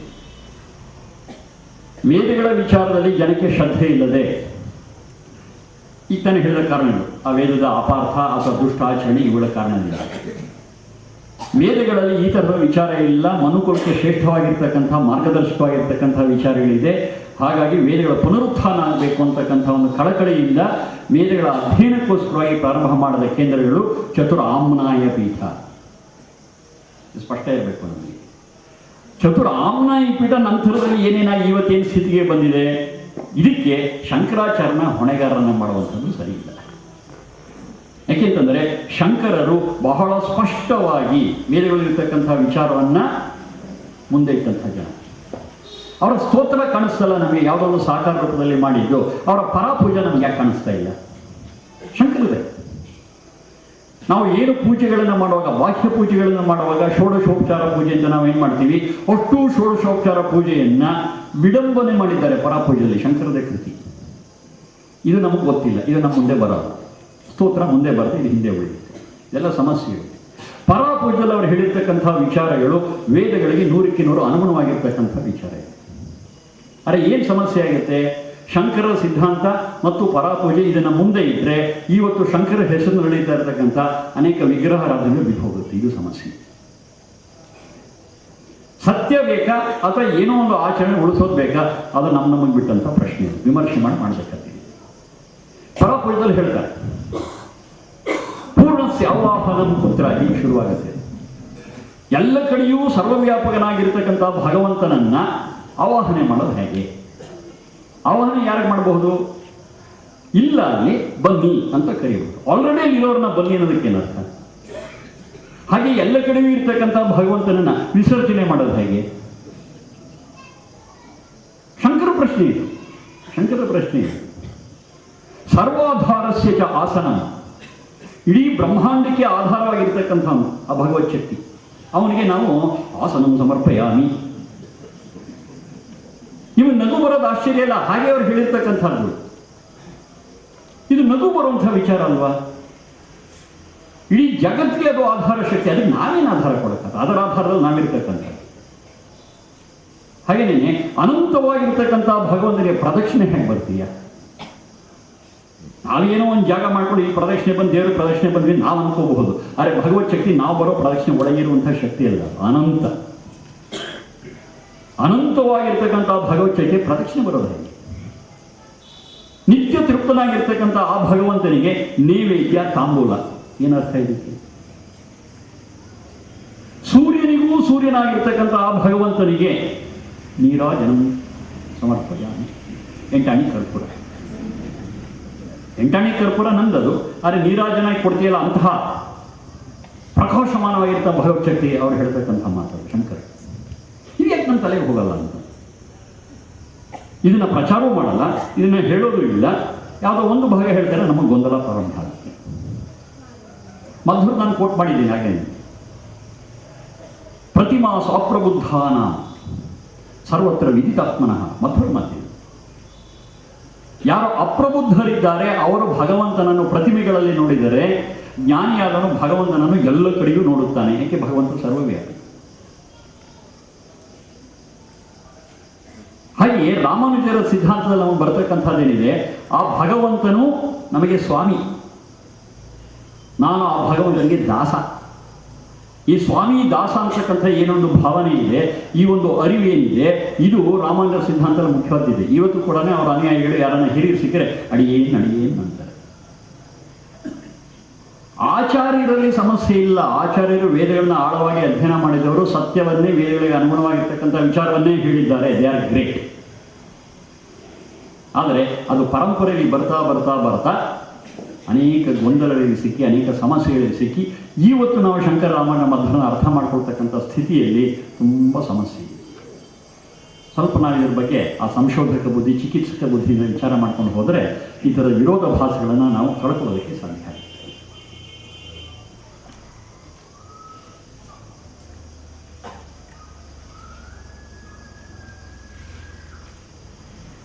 ವೇದ ಸುಳ್ಳಾದರೂ ಗಾದೆ ಸುಳ್ಳಾಗದು. ನಿಮ್ಮ ಅಭಿಪ್ರಾಯ ಮತ್ತು ಅನಿಸಿಕೆ. ವೇದ ಸುಳ್ಳಾದರೂ ಗಾದೆ ಆಗುವುದಿಲ್ಲ. ಇಲ್ಲಿ ಗಾದೆಯ ಒಂದು ವಿಶೇಷವನ್ನು ಉತ್ಪ್ರೇಕ್ಷೆ ಮಾಡಿ ಹೇಳಿರುವಂಥ ಗಾದೆ ಇದಷ್ಟೇ. ವೇದ ಯಾವತ್ತೂ ಸುಳ್ಳಾಗೋದಿಲ್ಲ. ವೇದ ನಿತ್ಯ ಸತ್ಯ, ಸಾರ್ವಕಾಲಿಕವಾಗಿರ್ತಕ್ಕಂಥ ಸತ್ಯ, ಅದು ಸುಳ್ಳಾಗೋದಿಲ್ಲ. ಈ ಗಾದೆ ಎನ್ನುವಂಥದ್ದೇನೆ, ಇದು ಜನಪದದಲ್ಲಿ ಬಂದಿರತಕ್ಕಂಥ ಅನುಭವದ ಮಾತು ಗಾದೆ ಆಗುತ್ತೆ. ಈ ಜನಪದದಲ್ಲಿ ನಮ್ಮ ಜೀವನಕ್ಕೆ ಬರ್ತಕ್ಕಂಥ ಏನೋ ಅನುಭವ ಇದೆ ಅದು ಸತ್ಯವೇ. ಆದರೆ ಎಲ್ಲ ಗಾದೆಗಳು ಸತ್ಯ ಅಂತಿಲ್ಲ. ಬಾಯಿಗೆ ಬಂದಿದ್ದ ಗಾದೆಗಳು ಬೇಕಾದಷ್ಟಿವೆ. ಆದರೆ ಸಾಮಾನ್ಯವಾಗಿ ಗಾದೆಗಳು ಜನರ ದಿನನಿತ್ಯದ ಅನುಭವದ ಆಧಾರದ ಮೇಲೆ ಬರ್ತಕ್ಕಂಥದ್ದಿದೆ. ಅದು ವಿಶ್ವಾಸಕ್ಕೆ ಅರ್ಹ ಅಂತ ಹೇಳಿ ಗಾದೆಯ ಪರವಾಗಿ ಮಾಡಿರ್ತಕ್ಕಂಥ ಗಾದೆ. ಒಂದು ವೇಳೆ ನಿತ್ಯ ಸತ್ಯವಾಗಿರ್ತಕ್ಕಂಥ ವೇದ ಸುಳ್ಳಾಗಬಹುದು, ಆದರೆ ನಮ್ಮ ದಿನನಿತ್ಯ ಅನುಭವ ಮಾತ್ರ ಸತ್ಯ ಅಂತ ಹೇಳೋದಕ್ಕೋಸ್ಕರವಾಗಿ ಉತ್ಪ್ರೇಕ್ಷೆಯೊಂದಿಗೆ ಹೇಳಿರ್ತಕ್ಕಂಥದ್ದಿದೆ. ಆ ಗಾದೆಯಲ್ಲಿ ನಾವು ವೇದ ಸುಳ್ಳಾದರೆ ಎಲ್ಲಿ ವೇದ ಸುಳ್ಳಾಗುತ್ತೆ ಅಂತ ಗಾಬರಿ ಮಾಡ್ಕೊಳ್ಳೋ ಅವಶ್ಯಕತೆ ಇಲ್ಲ. ಗಾದೆಯ ಹಿರಿಮನೆ ಹೇಳೋದಕ್ಕೆ ಮಾಡೋದು ಉತ್ಪ್ರೇಕ್ಷೆ. ಮಕ್ಕಳಿಲ್ಲದವರಿಗೆ ಮುಕ್ತಿ ಇಲ್ಲವೆಂದು, ಅದರಲ್ಲೂ ಗಂಡು ಮಕ್ಕಳಿಲ್ಲದವರಿಗೆ ಹೇಳುತ್ತಾರೆ. ಹಾಗಾದರೆ ವೈಯಕ್ತಿಕ ಸಾಧನೆಗಳೇನಿದೆ, ಅನುಷ್ಠಾನಗಳೇನಿದೆ, ಇದಕ್ಕೆ ಬೆಲೆ ಇಲ್ಲವೇ? ಇದು ಕೂಡ ನಮ್ಮ ಸಂಪ್ರದಾಯದಲ್ಲಿ ಮತ್ತು ವೇದವಲ್ಲದ ಮೂಲದಿಂದ ಬಂದಿರತಕ್ಕಂಥ ವಿಚಾರ. ಇದರ ಬಗ್ಗೆ ವಿಮರ್ಶೆ ಮಾಡಿದೆ. ಗಂಡು ಹೆಣ್ಣು ಭೇದ ವೇದಕ್ಕಿಲ್ಲ ಮತ್ತು ಅವರವರ ಸದ್ಗತಿಗೆ ಅವರವರು ಮಾಡಿರ್ತಕ್ಕಂಥ ಕರ್ಮಗಳೇ ಕಾರಣವೇ ಹೊರತು ಯಾರೋ ಮಾಡಿದರೆ ಇನ್ನೊಬ್ಬರಿಗೆ ಸದ್ಗತಿ, ಯಾರೋ ಮಾಡಿದ ಮತ್ತೊಬ್ಬರಿಗೆ ಉನ್ನತಿ, ಇದರ ವಿಚಾರ ಇಲ್ಲ. ವೇದಗಳ ಬಗ್ಗೆ ಬಹಳ ಸ್ಪಷ್ಟವಾಗಿದೆ. ವೇದಗಳ ಸಂರಕ್ಷಣೆ ಮಾಡಿರುವವರು ಪೂಜ್ಯ ವೇದವ್ಯಾಸರು. ಹಾಗೆ ಮಹಾಭಾರತದ ಕರ್ತೃಗಳು ವೇದವ್ಯಾಸರು. ಹಾಗಿರಬೇಕಾದ್ರೆ ಭಗವದ್ಗೀತೆ ಮಹಾಭಾರತದಲ್ಲಿ ಬರುವುದು. ಹಾಗಿದ್ದಲ್ಲಿ ವೇದದಷ್ಟೇ ಪವಿತ್ರವಾದದಲ್ಲವೇ ಭಗವದ್ಗೀತೆ? ಕರ್ತೃ ಒಬ್ಬರೇ ಆಗಿರುತ್ತಾರೆ. ಇದು ಈ ಮಂತ್ರದ ಈ ಪ್ರಶ್ನೆಯ ವಿಚಾರ ಇದೆ. ವೇದವ್ಯಾಸರು ವೇದಗಳ ಆಳವಾದ ಅಧ್ಯಯನವನ್ನು ಮಾಡಿ ಬರೆದಂಥ ಗ್ರಂಥ ಜಯ ಅಂತ ಹೇಳಿದ್ದೇನೆ. 24,000 ಶ್ಲೋಕಗಳು. ಇವತ್ತು ಮಹಾಭಾರತ ಅಂತ ನಾವು ನೋಡ್ತಾ ಇರತಕ್ಕಂಥದ್ದು 1,25,000 ಶ್ಲೋಕದಿಂದ ಕೂಡಿರ್ತಕ್ಕಂಥದ್ದು. ಹಾಗೆ ಆ ಇಡೀ ಮಹಾಭಾರತ ವ್ಯಾಸಕೃತ ಅಂತ ಹೇಳಿ ನಾವು ಹೇಳಲಿಕ್ಕೆ ಬರೋದಿಲ್ಲ. ಹಾಗೆ ಒಂದೊಂದನ್ನು ಜರಡಿಯಾಡಿ ನಾವು ನೋಡಬೇಕು. ಒಂದು. ಎರಡನೇ ವಿಚಾರ, ವೇದಗಳಲ್ಲಿ ಕಲಬೆರಕೆ ಆಗಿಲ್ಲ. ಆ ಕಲಬೆರಕೆ ಆಗದೇ ಇರತಕ್ಕಂಥ ರಕ್ಷಣಾ ವ್ಯವಸ್ಥೆ ವೇದಗಳಲ್ಲಿದೆ. ಆದರೆ ಮಹಾಭಾರತ ಭಗವದ್ಗೀತೆಗಳಿಗೆ ಈ ಥರದ ರಕ್ಷಣಾ ವ್ಯವಸ್ಥೆ ಇಲ್ಲ. ಹಾಗೆ ಮೂಲತಃ ವ್ಯಾಸರು ಏನು ಹೇಳಿದ್ರೋ, ಮೂಲತಃ ಕೃಷ್ಣ ಏನು ಹೇಳಿದ್ನೋ, ಅದಕ್ಕೂ ಇವತ್ತು ನಾವು ನೋಡ್ತಾ ಇರೋದಕ್ಕೂ ಸಾಕಷ್ಟು ವ್ಯತ್ಯಾಸಗಳಾಗಿರೋ ಸಾಧ್ಯತೆಗಳಿವೆ. ಅಲ್ಲಗೆಳೆಯೋ ಹಾಗಿಲ್ಲ. ಯಾಕೆ? ರಕ್ಷಣಾ ವ್ಯವಸ್ಥೆ ಇಲ್ಲ. ಹಾಗಾಗಿ ವ್ಯಾಸರೇ ಬರೆದಿದ್ದಾರೆ ಅಂತಂದರೂ ಕೂಡ ಅದು ನಮಗೆ ಪರಮ ಪ್ರಮಾಣ ಆಗೋದಿಲ್ಲ. ವೇದಗಳ ಹೊರಗೆಲ್ಲಿಗೆ ತಿಕ್ಕಿ, ಯಾಕೆಂದರೆ ವೇದವ್ಯಾಸರು ವೇದಗಳನ್ನು ಅನುಸರಿಸಿದ್ದಾರೆ. ಹಾಗೆ ವೇದಗಳ ಹೊರಗೆಲ್ಲಿಗೆ ತಿಕ್ಕಿ ಯಾವುದು ನಮಗೆ ಶ್ರೇಷ್ಠವೋ ವೇದಗಳಿಗೆ ಅನುಗುಣವಾಗಿ ಸ್ವೀಕಾರ ಮಾಡೋದು, ಇಲ್ಲದನ್ನು ಕಲಬೆರಕೆಂಥ ಪಕ್ಕದಗಳು ನಮಗೆ ಅತ್ಯಂತ ಶ್ರೇಷ್ಠವಾಗಿರ್ತಕ್ಕಂಥ ಮಾತು. ಒಂದನ್ನು ನಾವು ಎಕ್ಸ್ಪ್ರೆಷನ್ ಅಂತ ಕರಿತೀವಿ, ಇನ್ನೊಂದನ್ನು ನಾವು ಎಕ್ಸ್ಪೀರಿಯನ್ಸ್ ಅಂತ ಕರಿತೀವಿ. ಜೀವಾತ್ಮವು ತನ್ನನ್ನು ತಾನು ಎಕ್ಸ್ಪ್ರೆಸ್ ಮಾಡ್ಕೊಳ್ಳೋದಕ್ಕೆ, ಅಭಿವ್ಯಕ್ತಿಗೊಳಿಸಲಿಕ್ಕೆ ಅದಕ್ಕೆ ಶರೀರ ಇಂದ್ರಿಯ ಮನಸ್ಸುಗಳ ಮಾಧ್ಯಮ ಅತ್ಯವಶ್ಯಕ. ಶರೀರ ಇಂದ್ರಿಯ ಮನಸ್ಸುಗಳ ಮಾಧ್ಯಮವಿಲ್ಲದೆ ಯಾವುದೇ ಜೀವಾತ್ಮವು ತನ್ನನ್ನು ತಾನು ಪ್ರಕಟಿಸಿಕೊಳ್ಳಲು ಸಾಧ್ಯವಿಲ್ಲ. ಅದಕ್ಕೊಂದು ಲಿಮಿಟೇಷನ್ ಇದೆ. ಆ ಮಿತಿಯಲ್ಲೇ ಕೆಲಸ ಮಾಡ್ತಕ್ಕಂಥದ್ದು. ಎಲ್ಲ ಅಭಿವ್ಯಕ್ತಿಯೂ ಕೂಡ ಶರೀರ ಇಂದ್ರಿಯ ಮಾಧ್ಯಮಗಳು ಅತ್ಯವಶ್ಯಕ. ಇನ್ನು ಎಕ್ಸ್ಪೀರಿಯನ್ಸ್, ಜೀವಾತ್ಮವು ಅನುಭವವನ್ನು ಪಡೆಯುವುದಕ್ಕೆ ಎರಡಿದೆ. ಒಂದು ಶರೀರ ಇಂದ್ರಿಯ ಮನಸ್ಸುಗಳ ಮಾಧ್ಯಮ, ಇನ್ನೊಂದು ಶರೀರ ಇಂದ್ರಿಯ ಮನಸ್ಸುಗಳ ಮಾಧ್ಯಮವಿಲ್ಲದೆ ಬರ್ತಕ್ಕಂಥ ಅನುಭವ. ಶರೀರ ಇಂದ್ರಿಯ ಮನಸ್ಸುಗಳ ಮಾಧ್ಯಮವಿಲ್ಲದೇ ಇರ್ತಕ್ಕಂಥ ಅನುಭವ ಏನಿದೆ ಅದಕ್ಕೆ ನಾವು ಹೇಳ್ತಕ್ಕಂಥದ್ದು ಆನಂದಾನುಭವ. ಅದು ಮೋಕ್ಷ ಸ್ಥಿತಿ ಅಂತ ಹೇಳಿ. ಅದು ಬಿಟ್ಟರೆ ಮಿಕ್ಕಿ ಎಲ್ಲ ರೀತಿಯ ಅನುಭವಕ್ಕೂ ಕೂಡ ಆ ಒಂದು ಜೀವಾತ್ಮನಿಗೆ ಶರೀರ ಇಂದ್ರಿಯ ಮನಸ್ಸುಗಳು ಅತ್ಯವಶ್ಯಕ. ಶರೀರ ಇಂದ್ರಿಯ ಮನಸ್ಸುಗಳು ಆ ಜೀವಾತ್ಮನಿಗೆ ಇಲ್ಲ ಅಂತಾದರೆ, ಅದು ಮುಕ್ತ ಸ್ಥಿತಿಯಲ್ಲಿ ಇಲ್ಲ ಅಂತಾದರೆ ಅದರ ಜೊತೆ ನಾವು ಸಂಪರ್ಕ ಮಾಡಲಿಕ್ಕಾಗೋದೇ ಇಲ್ಲ. ಕಮ್ಯುನಿಕೇಷನ್. ಯಾಕೆಂದರೆ ಮಾಧ್ಯಮ ಅಲ್ಲಿ ಶರೀರ, ಇಂದ್ರಿಯ, ಮನಸ್ಸುಗಳು.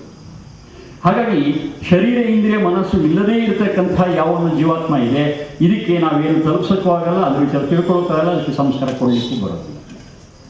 ಇದು ಬಹಳ ಮುಖ್ಯವಾಗಿರ್ತಕ್ಕಂಥ ವಿಚಾರ ಇದೆ. ಅಂತ್ಯೇಷ್ಟಿಯ ಸಂದರ್ಭದಲ್ಲಿ ಭಾಗವಹಿಸುವವರಿಗೆ ಸಂಸ್ಕಾರ ಆಗುತ್ತೆ ಅನ್ನೋ ವಿಚಾರ ಹೇಳಾಗಿದೆ ಈಗಾಗಲೇ.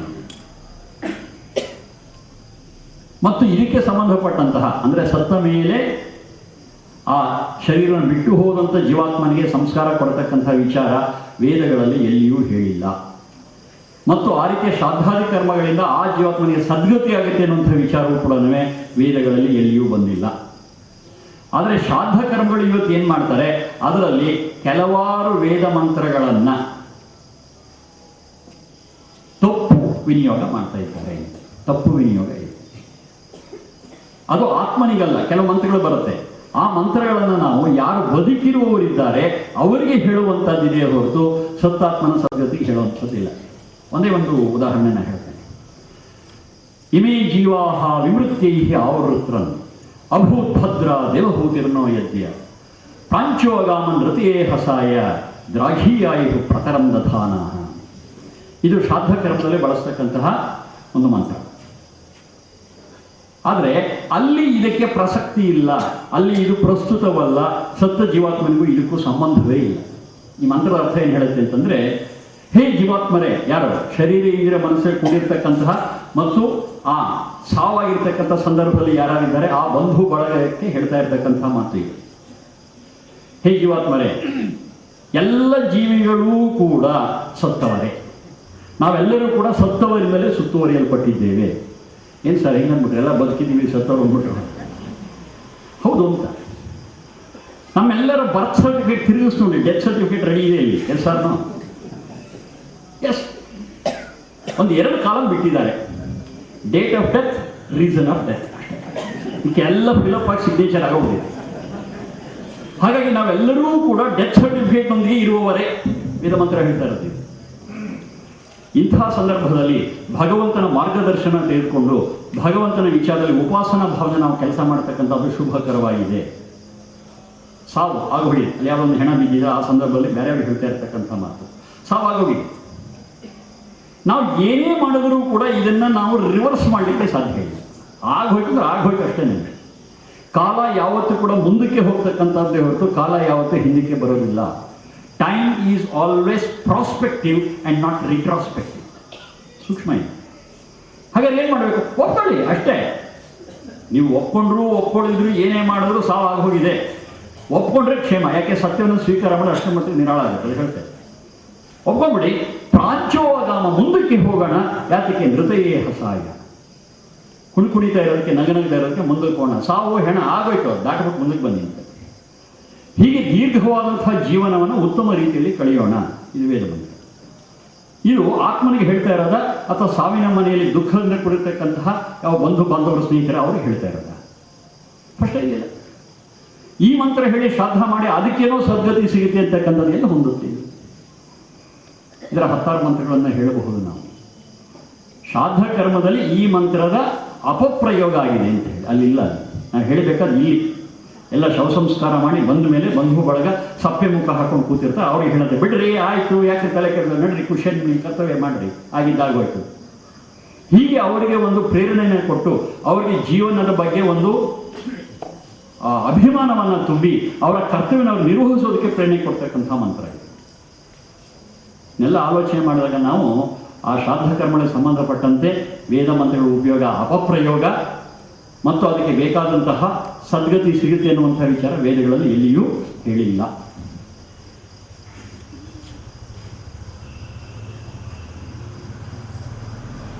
ಕೃಷ್ಣನು ಭಗವದ್ಗೀತೆಯಲ್ಲಿ ಹೇಳುವ ಯದಾ ಯದಾ ಹಿ ಧರ್ಮಸ್ಯ ಗ್ಲಾನಿರ್ಭವತಿ ಭಾರತ ಸಂಭವಾಮಿ ಯುಗೆ ಯುಗೆ ಎಂಬುದರ ಬಗ್ಗೆ ತಮ್ಮ ಅನಿಸಿಕೆ ಇದೆ. ಅಂತ್ಯೇಷ್ಟಿಯ ಬಗ್ಗೆ ತಾವು ತಿಳುವಳಿಕೆ ನೀಡಿದ್ದೀರಿ. ಹಾಗಾದರೆ ಶ್ರಾದ್ದಾದಿ ಕರ್ಮಗಳನ್ನು ಮಾಡುವ ಔಚಿತ್ಯವೇನು? ಉತ್ತರ ಆಗಿದೆ. ಈ ಭಗವದ್ಗೀತೆಯಲ್ಲಿ ಯದಾ ಯದಾ ಹಿ ಧರ್ಮಸ್ಯ, ಇದನ್ನು ಸ್ವೀಕಾರ ಮಾಡಿದ್ರೆ ಎಷ್ಟು ಅಪಾಯ ಆಗುತ್ತೆ ಅಂತ ಹೇಳಿ.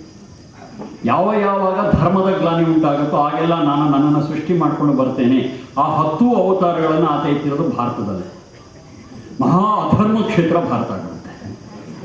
ಹಾಗಾದರೆ ಜಗತ್ತಿನ ಬೇರೆ ಕಡೆ ಎಲ್ಲೋ ಅಧರ್ಮ ಇಲ್ವಾ? ಧರ್ಮಕ್ಕೆ ಗ್ಲಾನಿ ಇಲ್ವಾ? ಹಾಗಾದ್ರೆ ಅಲ್ಲಿ ಯಾಕೆ ಅವನ ಅವತಾರ ಎತ್ತಲಿಲ್ಲ? ಬಹುಶಃ ಭಾರತದಲ್ಲಿ ಇರ್ತಕ್ಕಂಥ ಅನ್ಯಾಯಕ್ಕಿಂತಲೂ ಅಧರ್ಮಕ್ಕಿಂತಲೂ ಜಗತ್ತಿನ ಹಲವಾರು ಮೂಲೆಗಳಲ್ಲಿ ಹೆಚ್ಚಿನ ಅಧರ್ಮ ಇದೆ. ಹಾಗಾದ್ರೆ ಏನು ಮಾಡ್ತಾ ಇದ್ದಾನೆ ಕೃಷ್ಣ? ಈ ಥರ ಏನೇನೋ ಪ್ರಶ್ನೆಗಳು ಬರುತ್ತೆ ಯಾವಾಗ ಆ ಭಗವಂತನನ್ನು ಅವತಾರ ಎಂದು ನಾವು ಭಾವನೆ ಮಾಡಿದಾಗ. ಆತ ಒಬ್ಬ ಶ್ರೇಷ್ಠ ವ್ಯಕ್ತಿ, ಪುರುಷೋತ್ತಮ, ಮರ್ಯಾದಾ ಪುರುಷೋತ್ತಮ, ಯೋಗೇಶ್ವರ ಅಂತಕ್ಕಂಥ ವಿಚಾರ ಇದ್ದರೆ ಇದಕ್ಕೆ ನಮಗೆ ಸರಿಯಾಗಿ ಅರ್ಥ ಸಿಗುತ್ತೆ. ನಮಗೆ ಜಗತ್ತಿನ ಹಿತಕ್ಕೋಸ್ಕರವಾಗಿ, ಜಗತ್ತಿನ ಹಿತ ಭಾರತ ಅಂತ ಅಷ್ಟೇ ಅಲ್ಲ, ಜಗತ್ತಿನ ಹಿತಕ್ಕೋಸ್ಕರವಾಗಿ ಯಾವಾಗ ಧರ್ಮದ ನಾಶ ಆಗುತ್ತೆ ಆವಾಗ ಸದ್ವಿಚಾರಕ್ಕೋಸ್ಕರವಾಗಿ ನಾನು ಮತ್ತೆ ಮತ್ತೆ ಜನ್ಮ ಎತ್ತು ಬರ್ತೀನಿ, ನನಗೆ ಮೋಕ್ಷ ಬೇಡ ಅಂತ ವಿಚಾರ ಹೋಗುತ್ತೆ ನಮಗೆ. ಬರೀ ಕೃಷ್ಣ ಅಷ್ಟೇ ಅಲ್ಲ, ಯಾರ್ಯಾರು ಸಂತರಿದ್ದಾರೆ, ಮಹಾತ್ಮರಿದ್ದಾರೆ, ಜ್ಞಾನಿಗಳಿದ್ದಾರೆ, ಅವರೆಲ್ಲರೂ ಇದನ್ನೇ ಹೇಳೋದು. ನನಗೆ ವೈಯಕ್ತಿಕವಾಗಿ ಮೋಕ್ಷದ ಅಪೇಕ್ಷೆ ಇಲ್ಲ. ಯಾವತ್ತಿನವರೆಗೂ ನನ್ನ ಸಹಜೀವಿಗಳಿದ್ದಾರೆ, ಯಾವತ್ತವರೆಗೂ ನನ್ನ ಸೋದರರಿದ್ದಾರೆ, ಅವರು ಕಣ್ಣೀರು ಹಾಕ್ತಾ ಇರ್ತಾರೆ, ಆವತ್ತವರೆಗೂ ಅವರ ಕಣ್ಣೀರು ಒರೆಸೋದು ನನ್ನ ಕೆಲಸ. 1 ಸಲ 1000 ಸಲ ಹುಟ್ಟು ಬರ್ತೀನಿ, ಮೋಕ್ಷ ಬೇಡ ಅಂತ ಹೇಳಿಲ್ವ? ಆ ರೀತಿಯಲ್ಲಿ ಕೃಷ್ಣ ಮಾತಾಡಿದ್ದಾನೆ ಅಂದರೆ ನಮಗೆ ಪರ್ಫೆಕ್ಟಾಗಿ ಹೊಂದುತ್ತೆ ಹೊರತು ಬೇರೆ ರೀತಿಯಲ್ಲಿ ಅರ್ಥ ಮಾಡಿದ್ರೆ ಮಹಾ ಅಧರ್ಮ ಭೂಮಿ ಭಾರತ ಅಂತ ಏನೇನೋ ಗೋಚರಾಗಿರುತ್ತೆ. ವೇದ ಪದದ ನಿಷ್ಪತ್ತಿ ಏನು ಅಂತ ಅಂದರೆ, ವೇದ ಅನ್ನುವಂಥ ಪದಕ್ಕೆ ಮೂಲ ಧಾತು ಅದರಿಂದ ಹೇಗೆ ಬರುತ್ತೆ ಅನ್ನೋದನ್ನ ಕೇಳ್ತಾ ಇದ್ದಾರೆ. ವಿಧಿಜ್ಞಾನಿ ಒಂದು ಧಾತು, ಯಾವುದು ಜ್ಞಾನ ಭಂಡಾರವಾಗಿದೆಯೋ ಅದಕ್ಕೆ ವೇದ ಅಂತ ಹೆಸರು. ವಿಧಿ ವಿಚಾರಣೆ ಅಂತ ಇನ್ನೊಂದು ಧಾತು ಇದೆ, ಅದರಲ್ಲೂ ಕೂಡ ವೇದ ಬರುತ್ತೆ.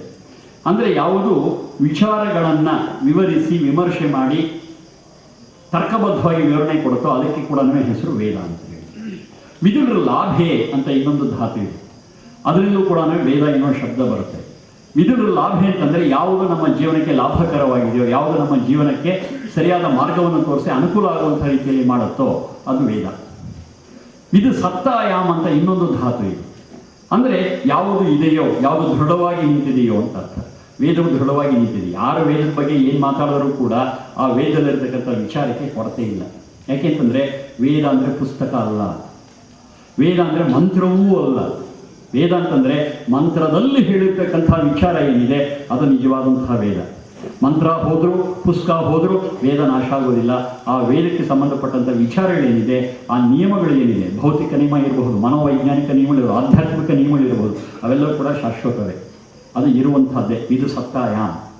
ಹಾಗಾಗಿ ವಿದು ಸತ್ತಾಯಾಮ್, ವಿದುರ ಲಾಭೆ, ವಿದು ವಿಚಾರಣೆ, ವಿದು ಜ್ಞಾನೆ, ಈ ಧಾತುಗಳಿಂದ ಬಂದಿರತಕ್ಕಂಥದ್ದು ವೇದ ಎನ್ನುವ ಶಬ್ದ.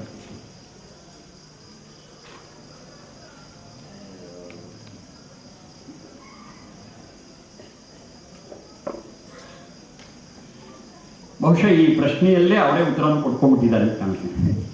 ನಮಃ ಸೂರ್ಯಾಯ ಚಂದ್ರಾಯ ಮಂಗಳಾಯ ಬುಧಾಯ ಚ ಇತ್ಯಾದಿ ರಾಹವೇ ಕೇತ್ವೆ ನಮಃ. ಆದರೆ ಆಸ್ಟ್ರಾನಮಿ ಖಗೋಳಶಾಸ್ತ್ರದಂತೆ ಸೂರ್ಯ ಗ್ರಹವೇ ಅಲ್ಲ, ಒಂದು ದೊಡ್ಡ ನಕ್ಷತ್ರ. ಚಂದ್ರವು ಒಂದು ಉಪಗ್ರಹ. ಹೀಗಿದ್ದರೂ ನಮ್ಮ ಅನುಚಾನ ಪದ್ಧತಿಯಂತೆ ಸೂರ್ಯಚಂದ್ರರನ್ನೂ ಸೇರಿಸಿ ನವಗ್ರಹ ಪೂಜೆ ಮತ್ತು ದೇವಾಲಯಗಳಲ್ಲಿ ಇಂತಹ ನವಗ್ರಹಗಳನ್ನು ಇರ್ತಕ್ಕಂಥದ್ದು ಇಂದಿಗೂ ಅಸ್ತಿತ್ವದಲ್ಲಿ ಇದ್ದು ಪೂಜೆ ಇತ್ಯಾದಿ ನಡೆಯುತ್ತದೆ. ಇದು ಸರಿಯೇ? ವಿಜ್ಞಾನಕ್ಕೆ ವಿರುದ್ಧವಾಗಿರ್ತಕ್ಕಂಥ ವಿಚಾರ ಇದೆ, ಹಾಗೆ ಇದು ಖಂಡಿತವಾಗಿ ಸರಿಯಲ್ಲ. ಯಾಕೆಂದರೆ ವಿ ಹ್ಯಾವ್ ಡಿಫೈನ್ಡ್ ಯಾವುದಕ್ಕೆ ಸ್ವಯಂ ಪ್ರಕಾಶ ಇದೆ ನಕ್ಷತ್ರ, ಯಾವುದಕ್ಕೆ ಸ್ವಯಂ ಪ್ರಕಾಶ ಇಲ್ಲ ಅದು ಗ್ರಹ ಅಂತ ಹೇಳಿ. ಸೂರ್ಯ ಸ್ವಯಂ ಪ್ರಕಾಶವುಳ್ಳಂತಹ ಒಂದು ದ್ರವ್ಯ ರಾಶಿ, ಆದ್ದರಿಂದ ಅದು ನಕ್ಷತ್ರವೇ ಹೊರತು ಗ್ರಹ ಆಗೋದಿಲ್ಲ, ಈ ಲೆಕ್ಕಕ್ಕೆ ಬರೋದಿಲ್ಲ. ಯಾವುದು ಸೂರ್ಯನ ಸುತ್ತುತ್ತದೋ ಅದು ಗ್ರಹ. ಆ ಸೂರ್ಯನ ಗ್ರಹದ ಸುತ್ತುವಂಥದ್ದು ಉಪಗ್ರಹ. ಚಂದ್ರ ಆ ಥರದ್ದು, ಭೂಮಿ ಸೂರ್ಯನ ಸುತ್ತರೆ, ಚಂದ್ರ ಭೂಮಿಯ ಇದು ಉಪಗ್ರಹ. ಇದು ವಿಜ್ಞಾನದಲ್ಲಿ ಬಹಳ ಸ್ಪಷ್ಟವಾಗಿ ನಾವು ಅರ್ಥ ಮಾಡ್ತಿರತಕ್ಕಂಥದ್ದಿದೆ. ಈ ತರಹದ ಯಾವ ನವಗ್ರಹಗಳಿವೆ ಈ ವಿಚಾರ ವೇದಗಳಲ್ಲಿ ಇವತ್ತಿನ ಆಸ್ಟ್ರಾಲಜಿಯ ರೀತಿಯಲ್ಲಿ ಬರೋದಿಲ್ಲ. ಮತ್ತು ಈ ಆಸ್ಟ್ರಾಲಜಿ ಇವತ್ತು ನಡೆಯೋದಕ್ಕೆ ಇನ್ನೊಂದು ಕಾರಣ ಏನು ಅಂತಂದರೆ ಭವಿಷ್ಯವನ್ನು ತಿಳ್ಕೊಳ್ಳೋ ಹುಚ್ಚು ನಮಗೆ. ಹಾಗಾಗಿ ನಮಗೇನಾಗುತ್ತೆ, ಇದರ ಬಗ್ಗೆ ಒಂದಷ್ಟು ನಂಬಿಕೆ ಬರುತ್ತೆ. ಆ ನಂಬಿಕೆ ಏನಿದೆ ನಮ್ಮದು, ಇದನ್ನು ದುರುಪಯೋಗ ಮಾಡಿಕೊಳ್ತಕ್ಕಂಥ ಅನೇಕ ಜನ ಇದ್ದಾರೆ. ಆದರೆ ವೇದಗಳು ಬಹಳ ಸ್ಪಷ್ಟವಾಗಿ ಹೇಳುತ್ತೆ, ಹೇ ಮಾನವರೇ, ಭವಿಷ್ಯವು ಪೂರ್ವ ನಿಶ್ಚಿತವಲ್ಲ.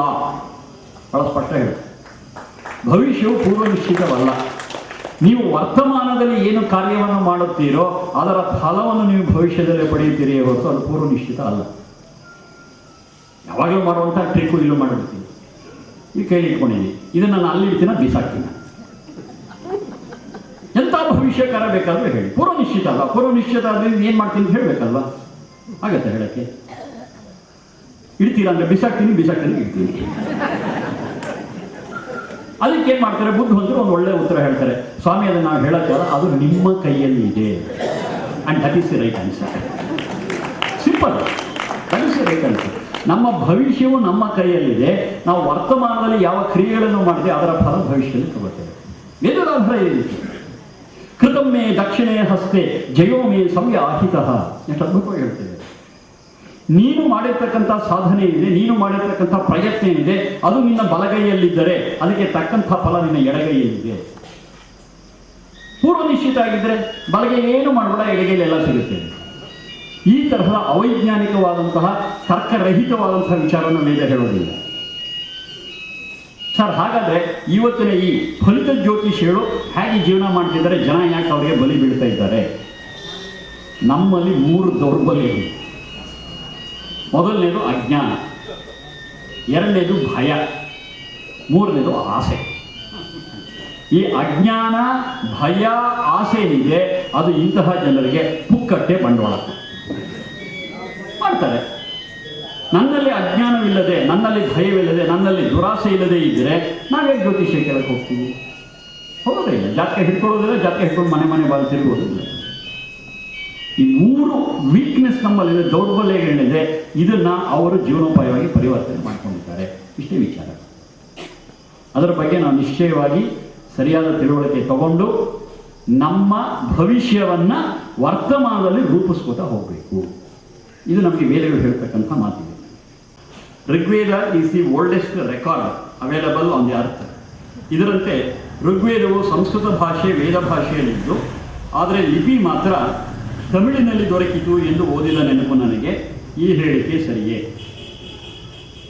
ಉತ್ತರ ಹೇಳಬೇಕಾದ್ರೆ ಒಂದು ಸ್ವಲ್ಪ ಸಮಸ್ಯೆ. ಹೌದು ಅಂದರೆ ತಮಿಳರು ಖುಷಿ, ಇಲ್ಲ ಅಂದರೆ ಅವ್ರ ವಿಚಾರ. ಈ ವಿಚಾರ ಇಷ್ಟೇನೆ.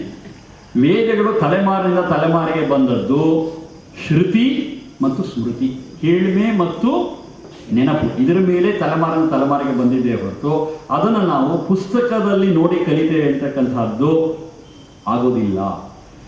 ಇವತ್ತು ಯಾರ್ಯಾರ ವೇದ ಪಾಠಗಳು ಈ 7 ದಿವಸದಲ್ಲಿ ವೇದ ಘೋಷ ಮಾಡಿದ್ದಾರೆ ಕೇಳಿ ಅವರಿಗೆ. ಕೆಲವೊಮ್ಮೆ ನೆನಪಿನ ಕಾರಣದಿಂದಾಗಿ ಪುಸ್ತಕ ಇಟ್ಕೊಂಡಿದ್ದಿರಬಹುದೇ ಹೊರತು, ಆದರೆ ಸ್ವರ ವ್ಯವಸ್ಥೆಯನ್ನು ಅವರೆಲ್ಲರೂ ಕೂಡ ಗುರುಮುಖೇಣ ಕಲ್ತಿದ್ದಾರೆ. ವಿಚಾರಿಸೋಣ. ಗುರುಮುಖೇನ ನೇರ ಕೂತು ಕಲಿತಕ್ಕಂತಹದ್ದೇ ನಿಜವಾಗಿ ವೇದಗಳನ್ನು ಕಲಿತಕ್ಕಂಥ ವಿಧಾನವೇ ಹೊರತು ಲಿಪಿಯನ್ನು ಆಶ್ರಯಿಸಿ ಕಲಿತಕ್ಕಂಥದ್ದಲ್ಲ. ಯಾಕೆಂದರೆ ಒಂದೊಂದು ಸ್ವರ ವ್ಯತ್ಯಾಸ ಕೂಡ ಲಿಪಿಯಲ್ಲಿ ತೋರ್ಸಕ್ಕೆ ಬರೋದಿಲ್ಲ. ಏನೋ ಕಷ್ಟಪಟ್ಟು ಒಂದು ಸ್ವರಿತ ಅಥವಾ ಒಂದು ಇದು ಏನೋ ಗೆರೆ ನಾವು ಹಾಕ್ಬೋದು, ಆದರೆ ಅಷ್ಟೇ ಅಲ್ಲ, ಬೇರೆ ಬೇರೆ ರೀತಿಯ ಉಚ್ಚಾರಣೆಗಳಿದೆ. ಹಾಗಾಗಿ ಅದನ್ನು ಕಲಿಯೋದಕ್ಕೆ ಬರೋದಿಲ್ಲ. ಸಿಂಪಲ್ ಆಗಿ ಹೇಳಬೇಕು ಅಂದರೆ ಪೋಸ್ಟಲ್ ಟ್ಯೂಷನಲ್ಲಿ ಸಂಗೀತ ಕಲಿಸೋಕ್ಕಾಗಲ್ಲ. ಹಾಗಾಗಿ ಯಾವ ಲಿಪಿಯಲ್ಲಿ ಬಂತು ಅಂತಕ್ಕಂಥ ವಿಚಾರ ನಮಗೆ ಮುಖ್ಯ ಅಲ್ಲ. ಶ್ರುತಿ ಮತ್ತು ಸ್ಮೃತಿಯ ಮೂಲಕ ನಾವು ಎಷ್ಟು ಕಲ್ತಿದ್ದೇವೆ, ಎಷ್ಟು ನೆನಪಿನಲ್ಲಿ ಕೂಡ ಇದು ನಮಗೆ ಮುಖ್ಯ ಆಗುತ್ತೆ. ಆಮೇಲೆ ರಾಮಾಯಣ ವಾಲ್ಮೀಕಿ ವಿರಚಿತ. ಇದರಲ್ಲಿ ಶ್ರೀರಾಮಚಂದ್ರನು ಕ್ಷತ್ರಿಯ ಇಕ್ಷ್ವಾಕು ವಂಶದವನಾಗಿದ್ದು ತನ್ನ ವನವಾಸದ ಸಮಯದಲ್ಲಿ ಕಾಡಿನಲ್ಲಿ 4 ಜಾತಿಯ ಜಿಂಕೆ ಮಾಂಸವನ್ನು ಭಕ್ಷಿಸುತ್ತಿದ್ದನು ಎಂದು ಓದಿದ ನೆನಪು ನನಗೆ. ಸರಿಯೇ? ಮಾಂಸ ಈ ಪದ ನಮಗೆ ಗೊತ್ತಿದೆ. ನಮಗೆ ಸಮಸ್ಯೆ ಏನು ಅಂತಂದರೆ, ಮಾಂಸ ಎನ್ನುವ ಶಬ್ದವನ್ನು ಇವತ್ತಿನ ಸಂದರ್ಭದಲ್ಲಿ ಅರ್ಥ ಮಾಡ್ತಾ ಇದ್ದೇವೆ. ಈ ಭಾಷೆಯಲ್ಲಿ ಏನಾಗುತ್ತೆ ಅಂತಂದರೆ, ಒಂದು ಪದಕ್ಕೆ ಒಂದೊಂದು ಕಾಲಘಟ್ಟದಲ್ಲಿ ಅರ್ಥಗಳ ಬದಲಾವಣೆ ಆಗುತ್ತೆ. ಇದು ಭಾಷಾಶಾಸ್ತ್ರದಲ್ಲಿ ನಮಗೆ ಬರ್ತಕ್ಕಂಥ ಒಂದು ಬಹಳ ಮುಖ್ಯವಾಗಿರ್ತಕ್ಕಂಥ ವಿಚಾರ. ಮಾಂಸ ಎನ್ನುವಂತಹ ಶಬ್ದ ಏನಿದೆ, ಇದು ಅತ್ಯಂತ ಪ್ರಾಚೀನವಾಗಿರ್ತಕ್ಕಂಥ ಶಬ್ದ. ಆ ಪ್ರಾಚೀನ ಕಾಲದಲ್ಲಿ ಆ ಮಾಂಸ ಎನ್ನುವ ಪದಕ್ಕೆ ಏನು ಅರ್ಥ ಇತ್ತು, ಇವತ್ತು ಏನು ಅರ್ಥ ಇದೆ, ಈ ಎರಡರ ಪ್ರಜ್ಞೆ ಇಲ್ಲದೆ ಇದ್ದರೆ ಈ ಥರದ ಆಭಾಸಗಳಾಗುತ್ತೆ. ಇವತ್ತಿಗೂ ಕೂಡ ಒಂದು ಸ್ವಲ್ಪ ನಮಗೆ ಪ್ರೂಫ್ ಒಂದು ಅವಕಾಶ ಇದೆ. ಆಪ್ಟೆ ಅವರ ಸ್ಟೂಡೆಂಟ್ ಸಂಸ್ಕೃತ್ ಡಿಕ್ಷನರಿ ಪುಸ್ತಕ ತೆಗೆದು ಅದರಲ್ಲಿ ಮಾಂಸ ಎನ್ನುವಂಥ ಶಬ್ದಕ್ಕೆ ಏನು ಬರೀತಾರೆ ಗೊತ್ತಾ ಅವರು? Fleshy part of A fruit. ಹಣ್ಣಿನ ತಿರುಳಿಗೆ ಮಾಂಸ ಅಂತ ಹೆಸರು ಇದೆ. ಡಿಕ್ಷನರಿ ತೆಗೆದು ನೋಡಿ, ನಂಬೇಡಿ ನಮ್ಮ ಮಾತು. ಮೂಲತಃ ಮಾಂಸ ಎನ್ನುವ ಶಬ್ದಕ್ಕೆ ಇದ್ದಂಥ ಅರ್ಥ ಹಣ್ಣಿನ ತಿರುಳು ಅಂತ. ಆದರೆ ಇವತ್ತು ನಮಗೆ ಮಾಂಸ ಅನ್ನೋದಕ್ಕೆ ಏನು ಅರ್ಥ ಇದೆ ಅಂತಂದರೆ ಪ್ರಾಣಿಯ ಶರೀರದ ಭಾಗ ಅಂತ ಅರ್ಥ ಮಾಡ್ಕೊಂಡಿದ್ದೀವಿ. This is problem. ಮೂಲ ಅರ್ಥ ಹಣ್ಣಿನ ತಿರುಳು, ಇವತ್ತಿನ ಅರ್ಥ ಹೀಗೆ. ಎಲ್ಲೋ ಒಂದು ಕಡೆ ಋಷಿ ಮುನಿಗಳು ಮಾಂಸವನ್ನು ತಿಂತಿದ್ರು ಅಂತ ನಮ್ಮ ತಲೆಗೆ ಯಾವ ಮಾಂಸ ಬರುತ್ತೆ? ಇವತ್ತಿನ ಅರ್ಥಕ್ಕೆ ಬರುತ್ತೆ. ಋಷಿ ಮುನಿಗಳೇ ಮಾಂಸ ತಿಂತಿದ್ರಂತೆ, ನೀವು ತಿನ್ನಿ, ನಾವು ತಿಂದ್ರಿ ಅಂತ ತಪ್ಪು, ಈ ಥರ ಮಾತಾಡ್ತೇವೆ. ಹೌದ್ರಿ, ಋಷಿ ಮುನಿಗಳು ಮಾಂಸವನ್ನು ತಿಂತ ಇದ್ರು, ಎಲ್ಲಿದೆ ಅದು? ಆ ಸಂದರ್ಭದಲ್ಲಿ ಮಾಂಸ ಎನ್ನುವ ಶಬ್ದಕ್ಕೆ ಏನು ಅರ್ಥ ಇತ್ತು? ಸೋತಿದ್ದೇವೆ ನೋಡೋದ್ರಲ್ಲಿ. ಭಾಷಾಶಾಸ್ತ್ರದ ಸೂಕ್ಷ್ಮ ಇದೆ. ಹಾಗಾದರೆ ಆವತ್ತು ಮಾಂಸ ಎನ್ನುವ ಶಬ್ದಕ್ಕೆ ಹಣ್ಣಿನ ತಿರುಳು ಅಂತ ಅರ್ಥ ಇದ್ರೆ, ಆವತ್ತು ಇವತ್ತು ಮಾಂಸ ಅಂತ ಕರೆದ ಪ್ರಾಣಿ ಶರೀರದ ಭಾಗ ಇದನ್ನು ತಿನ್ನೋರು ಇರಲಿಲ್ವೇ? ಇದ್ರು. ಹಾಗಾದ್ರೆ ಅವ್ರಿಗೇನು ಪದ? ಆಶ್ಚರ್ಯ ಪಡಬೇಡಿ. ಒಂದು ಧಾತು ಇದೆ, ಪಿಷ ಅವಯವೇ ಅಂತ. ಅವಯವೇ ಅಂದರೆ ಶರೀರದ ಭಾಗ, ಅದಕ್ಕೆ ಹೆಸರು ಪಿಷ ಅಂತ ಧಾತು. ಯಾರು ಈ ಶರೀರದ ಅವಯವವನ್ನು ಪಿಷವನ್ನು ತಿಂತಾರೋ ಅವರಿಗೆ ಹೆಸರು ಪಿಶಾಚಿ. ವೈದಿಕ ಶಬ್ದ ಇದು, ನಾನು ಈಗ ನಿರ್ಮಾಣ ಮಾಡಿದ್ದಲ್ಲ. ಪಿಷಂ ಅತ್ತಿ ಇದು ಪಿಶಾಚಿ. ಇವತ್ತು ನಾವು ಯಾವುದನ್ನು ನಾನ್ ವೆಜಿಟೇರಿಯನ್ ಅಂತ ಕರಿತೇವೆ, ನಾನ್ ವೆಜಿಟೇರಿಯನ್ನಿಗೆ ಪ್ರಾಚೀನವಾದಂತಹ ಶಬ್ದ ಪಿಶಾಚಿ. ದವಾಭೂತ ಪಿಶಾಚಿ ಅಲ್ಲ, ಮೂಲ ಅರ್ಥ ಅದಿರೋದು. ಎಲ್ಲ ಅರ್ಥ ವ್ಯತ್ಯಾಸ ಮಾಡಿಕೊಂಡು ಗೋಚರ ಮಾಡಿಕೊಂಡು ಯಾವ ಕಾಲದಲ್ಲಿ ಯಾವ ಸಂದರ್ಭಕ್ಕೆ ಏನು ಅರ್ಥ ಇದೆ ಅಂದರೆ ಮೂಲ ಧಾತು ಏನಿದ್ರು ಎಲ್ಲ ಬಿಟ್ಟು ನಾವು ತುಂಬ ಲೂಸ್ ಆಗಿ ಮಾತಾಡುವಂಥ ಅಭ್ಯಾಸ ಮಾಡ್ಕೊಂಡಿದ್ದೀವಿ. ದುರದೃಷ್ಟ ಏನು ಅಂತಂದ್ರೆ ಈ ರೀತಿ ಲೂಸಾಗಿ ಮಾತಾಡೋಣ ಬುದ್ಧಿಜೀವಿ ಅಂತ ಬೇರೆ ಕರೀತಾರೆ. ಸರಿ ತಿಳ್ಕೋಬೇಕು ವಿಷಯ. ಹಾಗಾಗಿ ರಾಮನು ಮಾಂಸ ತಿಂದಿದ್ದಾನೆ ಅಂದರೆ ತಿಂದಿದ್ದಾನೆ ಅಂತ ಯಾವ ಅರ್ಥ? ಇವತ್ತು ಅರ್ಥ ಅಲ್ಲ, ಹಣ್ಣಿನ ತಿರುಳು ತಿಂದಿದ್ದಾನೆ ಅಂತ ಅಷ್ಟೇ. ಋಷಿ ಮುನಿಗಳು ಮಾಂಸ ತಿಂದಿದ್ದಾರೆ ಯಾವ ಅರ್ಥದಲ್ಲಿ? ಹಣ್ಣಿನ ತಿರುಳು ಅನ್ನೋ ಅರ್ಥದಲ್ಲಿ. ಇವತ್ತು ಮಾಂಸ ಎನ್ನುವ ಶಬ್ದಕ್ಕೆ ಏನರ್ಥ ಇದೆ? ಈ ಮಾಂಸವನ್ನ ರಾಮನೂ ತಿಂದಿಲ್ಲ, ಋಷಿ ಮುನಿಗಳು ತಿಂದಿಲ್ಲ. ಎಲ್ಲ ಸೂಕ್ಷ್ಮಗಳನ್ನ ನಾವು ಅರ್ಥ ಮಾಡ್ಕೋಬೇಕಾಗಿದೆ. ಆ ಸೂಕ್ಷ್ಮಗಳನ್ನ ಬಿಟ್ಟರೆ ನಮಗೆ ಅವರೇ ಮಾಡ್ತಿದ್ರು ನಾವ್ಯಾಕೆ ಮಾಡಬಾರ್ದು ಅಂತ ಬುದ್ಧಿ ಬರುತ್ತೆ. ಅದೆಲ್ಲ ನಮ್ಮನ್ನು ದಾರಿ ತಪ್ಪಿಸುತ್ತೆ. ಇನ್ನೊಂದು, ಒಂದು ವೇಳೆ ಈಗಲೂ ಹಠ ಹಿಡಿದ್ರೆ ಇಲ್ಲ ಮಾಂಸ ಅಂದರೆ ಪ್ರಾಣಿಯ ಅವಯವ, ಇದನ್ನು ಕ್ಷತ್ರಿಯ ಅಂತ ರಾಮ ತಿಂದೇ ತಿಂದ ಅಂತ ಹೇಳೋದು ವೇಳೆ ಹೇಳಿದ್ರು ಕೂಡ ರಾಮಾಯಣ ಕಲಬೆರಕೆ ಪ್ರೂಫ್ ಅಲ್ಲ. ರಾಮಾಯಣಕ್ಕೆ ರಕ್ಷಣಾ ವ್ಯವಸ್ಥೆ ಇಲ್ಲ. ಹಾಗಾಗಿ ಯಾರೋ ಈ ನಾನ್ ವೆಜಿಟೇರಿಯನ್ ಅಭ್ಯಾಸ ಇರ್ತಕ್ಕಂಥವ್ರು ರಾಮನೇ ತಿಂದಿದ್ದಾನೆ ನಾನು ಯಾಕೆ ತಿನ್ನಬಾರ್ದು ಅನ್ನೋ ಬುದ್ಧಿಯಿಂದ ಅಲ್ಲಿ ಸೇರಿಸಿರೋ ಸಾಧ್ಯತೆ ಬೇಕಾದಷ್ಟಿದೆ. ಸೇರಿಸಿಲ್ಲ ಅಂತ ಖಚಿತವಾಗಿ ಬರೋದೇ ಇಲ್ಲ, ಯಾಕೆ ರಕ್ಷಣಾ ವ್ಯವಸ್ಥೆ ಇಲ್ಲ. ಈ ಎಲ್ಲ ದೃಷ್ಟಿಕೋನದಿಂದ ನಾವು ನೋಡಿದಾಗ ಮಾಂಸ ಎನ್ನುವ ಶಬ್ದಕ್ಕೆ ಇವತ್ತಿನ ಅರ್ಥ ಬೇರೆ, ಹಳೆ ಅರ್ಥ ಬೇರೆ. ಆ ಹಳೆ ಅರ್ಥವನ್ನು ಇಟ್ಕೊಂಡಾಗ ನಮಗೆ ತೊಂದರೆ ಇಲ್ಲ, ಹೊಸ ಅರ್ಥ ಇಟ್ಕೊಂಡ್ರೆ ಸಮಸ್ಯೆ ಬರುತ್ತೆ, ಬಿಡಿಸ್ಕೋಬೇಕು. ಓಕೆ, ಒಂದು ಎರಡು ಪ್ರಶ್ನೆ ಹೇಳ್ಬೋದು ಅಂತ ಕಾಣುತ್ತೆ ಅಷ್ಟೇ.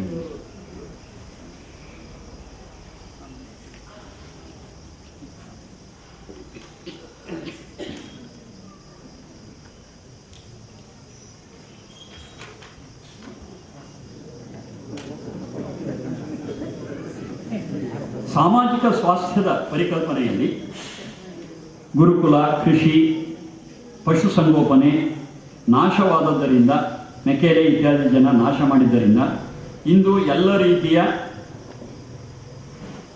ಪಾರಿವಾರಿಕ ವಿಸ್ಮೃತಿಗಳು, ಅವಿವೇಕಗಳು ನಮ್ಮನ್ನು ಬಾಧಿಸುತ್ತಿದೆ ಎಂಬುದನ್ನು ಒಪ್ಪಿಕೊಂಡು ಪಶುಸಂಗೋಪನೆ, ಗೋಪೂಜೆ, ಗೋ ಸಂಪತ್ತು, ಗೋಹತ್ಯೆ ಎಂದು ಹೇಳುವಾಗ ನನಗೊಂದು ತೊಡಕು ಬಾಧಿಸುತ್ತದೆ. ಈಗಿರುವ ಸ್ಥಿತಿಯಲ್ಲಿ ಗೋಹಂತಕರಿಲ್ಲದೆ ನಾವೆಲ್ಲ ಬದುಕುವುದಾದರೂ ಹೇಗೆ? ಗೋಹಂತಕರಿಲ್ಲದೆ ನಾವು ಬದುಕೋದು ಹೇಗೆ ಅಂದಾದರೆ, ಹೆಚ್ಚಾದ ದನಗಳನ್ನು ಸಾಯಿಸಲು ಅಂದು ಹುಲಿ ಇತ್ತು, ದರೆ ಇತ್ತು, ರೋಗಗಳಿದ್ದವು. ಇಂದು ಪ್ರತಿಯೊಂದು ದನವೂ ಜೀವನ ಪೂರ್ತಿ ಬದುಕುವ ಸಾಧ್ಯತೆ ಇದೆ ಅಂದಾದರೆ, ಮೊದಲ ಕರು 4ನೇ ವರ್ಷಕ್ಕೆ, ತಿರುಗಿ ಕರು ಮತ್ತೆ 4 ವರ್ಷಕ್ಕೆ ಆದರೆ, ಇಂದು ಹಿಂಡಿ ಬೂಸದ ಸಂಭ್ರಮದಲ್ಲಿ ವರ್ಷಕ್ಕೊಂದು ಕರು. ಹೇಗೆ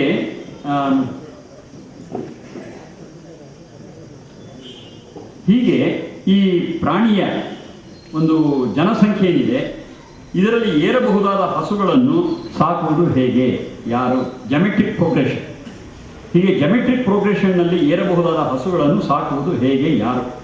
ಮೇವು ಎಲ್ಲಿಂದ, ಆಮೇಲೆ ಟ್ರ್ಯಾಕ್ಟರ್, ರಸಗೊಬ್ಬರ, ಹೀಗೆ ಆಯತಪ್ಪಿದ ಕೃಷಿಯ ಪರಿಣಾಮವಾಗಿ ದನಗಳ ಅನುಪಯುಕ್ತತೆ ಹೆಚ್ಚಿದ್ದು ಸಮಸ್ಯೆಯನ್ನು ಬಿಗಡಾಯಿಸುತ್ತದೆ. ಹಾಲಿನ ಉತ್ಪಾದನಾ ವೆಚ್ಚ ಇಂದು ಲೀಟರ್ಗೆ ರೂ. ಮೀರಿದೆ. ಇದನ್ನು ಭರಿಸಲಾರದ ಸಮಾಜದ ಮುಂದೆ ಹಾಲಿಲ್ಲದ ಪಶುಗಳನ್ನು ಜವಾಬ್ದಾರಿಯನ್ನು ನಿರೀಕ್ಷಿಸುವುದಾದರೂ ಹೇಗೆ? ಹೀಗೆ ಸರ್ವಜೀವಿಗಳಲ್ಲೂ ಸಮಾನತೆಯನ್ನು ಕಾಣುವ ವೇದದ ಆಶಯದಲ್ಲಿ ದನಕ್ಕೆ ಮಾತ್ರ ವಿಶೇಷ ಸ್ಥಾನಮಾನ ಇರುವುದು ಸಾಧ್ಯವೇ ಸರಿ?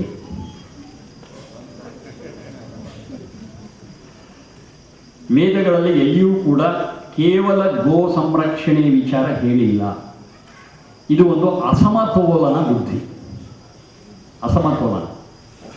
ಸಕಲ ಜೀವರಾಶಿಗಳನ್ನು ಮೈತ್ರಿ ಭಾವದಿಂದ ನೋಡಬೇಕು, ಸಕಲ ಜೀವರಾಶಿಗಳನ್ನು ಕೂಡ ಸಂರಕ್ಷಿಸಬೇಕು, ಅವಳ ವಿಚಾರದಲ್ಲಿ ಪ್ರೀತಿಯ ವ್ಯವಹಾರ ಇರಬೇಕು, ಅವನು ಹಿಂಸಿಸಬಾರದು ಅಂತ ವೇದ ಕೊಟೇಶನ್ ಕೊಟ್ಟಾಗಿದೆ.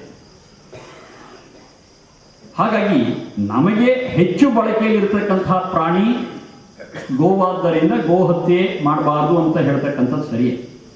ಆದರೆ ಕೇವಲ ಗೋವು ಅಂತಲ್ಲ, ಸಕಲ ಜೀವರಾಶಿಗಳನ್ನು ರಕ್ಷಣೆ ಮಾಡಬೇಕು. ಯಾವುದಕ್ಕೂ ಜೀವ ಕೊಡುವ ಸಾಮರ್ಥ್ಯ ನಮಗೆ ಇಲ್ಲದೇ ಇರುವುದರಿಂದ ಜೀವ ತೆಗೆಯುವ ಹಕ್ಕು ನಮಗಿಲ್ಲ. ಮೊದಲನೇ ವಿಷಯ. ಎರಡನೇದೇನು ಅಂತಂದರೆ, ಜಗತ್ತಿನಲ್ಲಿ ಯಾವ ಯಾವ ಪ್ರಾಣಿಯ ಸಂಖ್ಯೆ ಹೆಚ್ಚುತ್ತೆ ಇದನ್ನು ಸರಿಪಡಿಸುವ ಜವಾಬ್ದಾರಿ ಮಾನವನದಲ್ಲ. ಬಹಳ ಸ್ಪಷ್ಟ ಅರ್ಥ ಮಾಡ್ಕೋಬೇಕು. ಇಲ್ಲೇನಾಗುತ್ತೆ, ಹೌದು ಸ್ವಾಮಿ, ಜನಸಂಖ್ಯೆಯನ್ನು ನಾವು ಹೊಂದಿಸಬೇಕು, ಸಿಕ್ಕಾಪಟ್ಟೆ ಜನಸಂಖ್ಯೆ ಆಗಿದೆ, ನಾಳೆಯಿಂದ ನರಭಕ್ಷಕರಾಗೋಣ, ಈ ಮಾತು ಬಂದ. ಯಾಕೆ ರೆಸ್ಪಾನ್ಸಿಬಿಲಿಟಿ ನಮ್ಮೇಲಲ್ಲ ಜನಸಂಖ್ಯೆಯನ್ನು ಬ್ಯಾಲೆನ್ಸ್ ಮಾಡೋದು. ಇದು ಒಂಥರ ವಿಚಿತ್ರವಾದಂತಹ ಒಂದು ತರ್ಕಕ್ಕೆ ಕಾರಣ ಆಗುತ್ತೆ. ಪ್ರಕೃತಿಯಲ್ಲಿ ತನ್ನದೇ ಆದಂಥ ವ್ಯವಸ್ಥೆ ಇದೆ, ತನ್ನದೇ ಆದಂಥ ಸಮತೋಲನ ಇದೆ. ಆ ಸಮತೋಲನದ ಕೆಲಸ ನಡೆಯುತ್ತೆ ಮತ್ತು ಯಾವ್ಯಾವುದರ ಸಂಖ್ಯೆಯನ್ನು ಹೇಗೆ ಇಡಬೇಕು ಅಂತಕ್ಕಂಥದ್ದು ವ್ಯವಸ್ಥೆ ಆಗಿದೆ. ಅದಕ್ಕೆ ಒಂದು ಬಹಳ ಚೆನ್ನಾಗಿರ್ತಕ್ಕಂಥ ಉದಾಹರಣೆ ಕೊಡ್ತಾರೆ. ಏನಂತಾರೆ, ಒಂದು ಕಾಡು ಅಂತ ಇಟ್ಕೊಳ್ಳಿ. ಕಾಡಿನಲ್ಲಿ ಜಿಂಕೆ, ಹುಲಿ. ಯಾವುದೇ ಕಾಲದಲ್ಲೂ ಹುಲಿಯ ಸಂಖ್ಯೆ ಹೆಚ್ಚಾಗ್ತಕ್ಕಂಥದ್ದು ಅಥವಾ ಜಿಂಕೆಗಳೇ ಬೆಳೀತಕ್ಕಂಥದ್ದು ಆಗೋದಿಲ್ಲ. ಒಂದು ಬ್ಯಾಲೆನ್ಸ್ ಇರುತ್ತೆ. ಜಿಂಕೆ ಹುಲಿಗೆ ಆಹಾರ. ಆ ಹುಲಿಗಳು ಜಿಂಕೆಗಳನ್ನು ತಿಂದು ತಿಂದು ತಿಂದು ತಿಂದು ಹುಲಿಯ ಸಂತಾನ ಹೆಚ್ಚುತ್ತೆ. ಹುಲಿಯ ಸಂತಾನ ಹೆಚ್ಚಿದ ಹಾಗೇನೆ ಜಿಂಕೆಯ ಸಂತಾನ ಕಡಿಮೆ ಆಗುತ್ತೆ. ಯಾವಾಗ ಜಿಂಕೆಯ ಸಂತಾನ ಕಡಿಮೆ ಆಗುತ್ತೆ, ಹುಲಿಯ ಸಂತಾನಕ್ಕೆ ಆಹಾರ ಇದೆ, ಹುಲಿಯ ಸಂತಾನ ಕ್ಷೀಣಿಸುತ್ತೆ. So balance in nature. ನಾವು ನೀವು ಹೋಗಲಿ ಕೈ ಹಾಕತಕ್ಕಂಥ ವಿಚಾರ ಇಲ್ಲ. ಯಾವಾಗ ಹುಲಿಯ ಸಂತಾನ ಕಡಿಮೆ ಆಗ್ತಾ ಹೋಗುತ್ತೆ, ಆಹಾರ ಸಿಕ್ಕದೆ, ಜಿಂಕೆಗಳು ಚಿಗುರ್ಕೊಳ್ಳುತ್ತೆ. ಹಾಗಂತ ಹೇಳಿ ಜಿಂಕೆಗಳು ಚಿಗುರ್ತಾನೇ ಹೋಗೋದಿಲ್ಲ. ಯಾಕೆಂತಂದ್ರೆ ಇದು ಚಿಗುರದ ಹಾಗೆ ಹುಲಿಗೆ ಒಳ್ಳೆ ಆಹಾರ ಸಿಗುತ್ತೆ, ಅದರ ಸಂತತಿ ಬೆಳೆಯುತ್ತೆ, ಇದು ಕಮ್ಮಿ ಆಗುತ್ತೆ. ಅಂದರೆ ಒಂದು ದೊಡ್ಡ ಟೈಮಿನ ಫ್ರೇಮ್ ವರ್ಕಲ್ಲಿ ನಾವು ನೋಡಿದಾಗ ಏನಾಗುತ್ತೆ, ಇದು ಹೆಚ್ಚುತ್ತೆ, ಇದು ಕಡಿಮೆ ಆಗುತ್ತೆ, ಆಮೇಲೆ ಇದು ಕಡಿಮೆ ಆಗುತ್ತೆ, ಇದು ಹೆಚ್ಚುತ್ತೆ. ಒಟ್ಟಾರೆ ಅಲ್ಲಿ ಒಂದು ಸಮತೋಲನ ನಮಗೆ ಕಾಣುತ್ತೆ. ಇದು ಪ್ರಕೃತಿಯಲ್ಲಿ ಇರ್ತಕ್ಕಂಥ ವಿಚಾರ. ಹೀಗೆ ನಾವು ನೋಡ್ತಾ ಹೋದಾಗ ಅನೇಕ ಪ್ರಾಣಿ ವರ್ಗಗಳಲ್ಲಿ, ಪ್ರಾಣಿ ಪ್ರಭೇದಗಳಲ್ಲಿ ಸ್ಪೀಶೀಸ್ ಅಂತ ಕರೀತಾರೆ. ಅವುಗಳಲ್ಲಿ ಎಷ್ಟು ಸಂಖ್ಯೆ ಇರಬೇಕೋ ಅದಕ್ಕಿಂತ ಹೆಚ್ಚಿನ ಸಂಖ್ಯೆ ಆದಾಗ ಎರಡು ವಿಚಾರ ನಡೆಯುತ್ತೆ. ಮೊದಲನೇದು, ಇದು ವಿಶೇಷವಾಗಿ ಹೇಳ್ತಾ ಇರ್ತಕ್ಕಂಥದ್ದು ಜಲಚರಗಳಿಗೆ ಸಂಬಂಧಪಟ್ಟಂತೆ ವಿಜ್ಞಾನದಲ್ಲಿ ಬರುತ್ತೆ.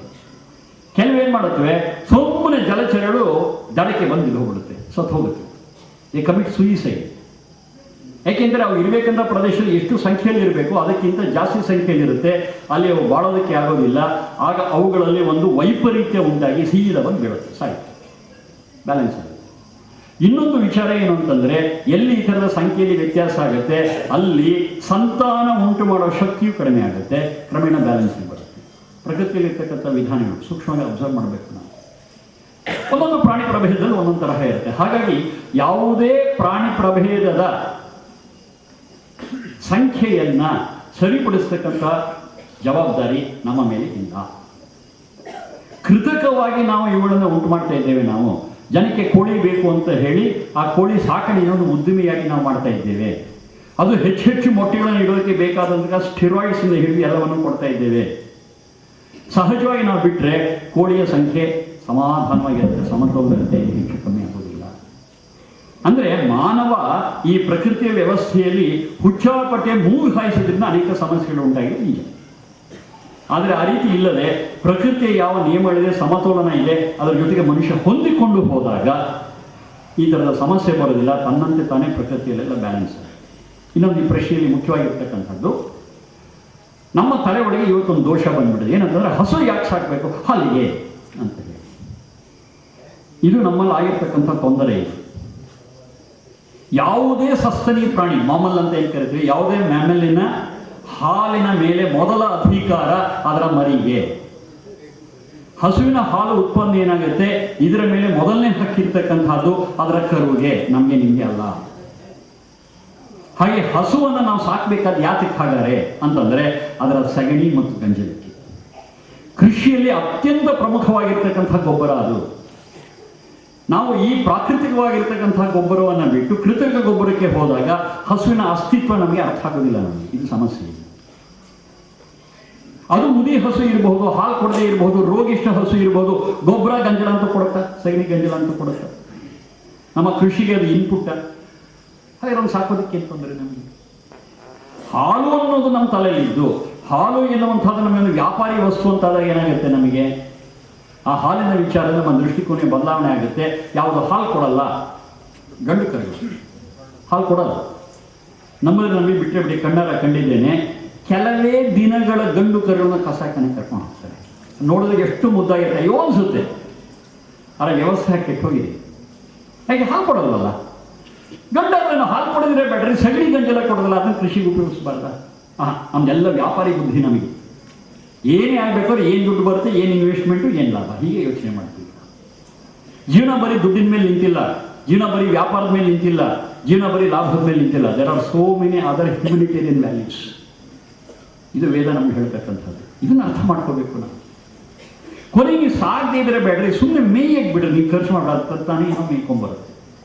ಆದರೆ ಇವತ್ತು ನಾವೇನು ಮಾಡಿದ್ವಿ, ಮೇಯೋದಕ್ಕೆ ಜಾಗ ಬಿಟ್ಟಿಲ್ಲ. ಎಲ್ಲ ಗೋಮಾಳ ಅಂತೀವಲ್ಲ, ಅದನ್ನೆಲ್ಲ ಸೈಟು ಲೇಔಟು ಮಾಡಬೇಕು. ಗೋಮಾಳವೇ ಇಲ್ಲ. ಹಳ್ಳಿಗಳಲ್ಲಿ ಗೋಮಾಳದಿಂದ ನುಂಗ್ತಾ ಇದ್ದಾರೆ ಜನ.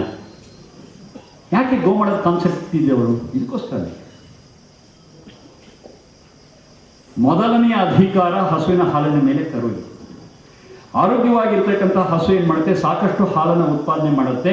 ಅದನ್ನು ಕರು ತೃಪ್ತಿಯಾಗಿ ಕುಡಿದ ಮೇಲೂ ಕೂಡ ಹಸುವಿನ ಕೆಚ್ಚಲು ಇನ್ನಷ್ಟು ಹಾಲು ಮಿಕ್ಕಿರುತ್ತೆ. ಅದನ್ನು ಕರೆದು ತೆಗೆಯಲೇಬೇಕು, ಅಲ್ಲೇ ಬಿಡೋಂಗಿಲ್ಲ. ಬಿಟ್ಟರೆ ಕೆಚ್ಚಲು ಬಾವು ಅಂತ ರೋಗ ಬರುತ್ತದೆ. ಹಾಗಾಗಿ ನಾವು ಅದನ್ನು ಬಳಸ್ತೀವೋ ಬಳಸಲ್ವೋ, ಆ ಎಕ್ಸ್ಟ್ರಾ ಇರ್ತಕ್ಕಂಥ ಹಸುವಿನ ಕೆಚ್ಚಲು ಇರ್ತಕ್ಕಂಥ ಹಾಲು ಕೆರೆದು ತೆಗೆದು ಆಚೆಗೆ ಹಾಕಲೇಬೇಕು ನಾವು, ಬೇರೆ ದಾರಿ ಇಲ್ಲ. ಆ ಸಂದರ್ಭದಲ್ಲಿ ಬೇಕಿದ್ದರೆ ನಮಗೂ ಪೌಷ್ಟಿಕವಾದ ಆಹಾರ ಆದ್ದರಿಂದ ಬಳಸಿದ್ರೆ ದೋಷ ಇಲ್ಲ. ಆದರೆ ಇಟ್ಸ್ ಓನ್ಲಿ ಆಫ್ಟರ್ ಆ ಕರು ಎಲ್ಲ ಸಂಪೂರ್ಣ ಕುಡಿದಾದ ಮೇಲೆ, ಅದಕ್ಕೆ ಮುಂಚೆ ನಮ್ಗೆ ಅದ್ರ ಮೇಲೆ ಹಕ್ಕಿಲ್ಲ ನಮಗೆ. ಆದರೆ ಇವತ್ತು ನಮಗೆ ಡೈರಿ ಫಾರ್ಮಿಂಗ್ ಅಂತಕ್ಕಂಥ ಒಂದು ದೊಡ್ಡ ಉದ್ದಿಮೆಯಾಗಿದೆ. ಆ ಉದ್ದಿಮೆಯಲ್ಲಿ ಲಾಭ ಕಂಡುಕೊಳ್ತಕ್ಕಂಥವ್ರು ಲಕ್ಷಾಂತರ ಜನ ಇದ್ದಾರೆ. ಅವ್ರ ಮುಂದೆ ಈ ಥರದ ಒಂದು ವಿಚಾರನ ಹೇಳಿದ್ರೆ ಒಳಗೆ ಹೋಗೋದು ಕಷ್ಟ. ಕಷ್ಟ ಅಂತ ಸುಮ್ಮನೆ ಇರೋ ಹಾಗಿಲ್ಲ, ನಾವು ಹೇಳಬೇಕು, ನಮ್ಮ ಕರ್ತವ್ಯ. ಇದು ಈ ಪ್ರಶ್ನೆಗೆ ಒಂದು ಪ್ರತಿಕ್ರಿಯೆ. ಕೊನೆಯ ಪ್ರಶ್ನೆ.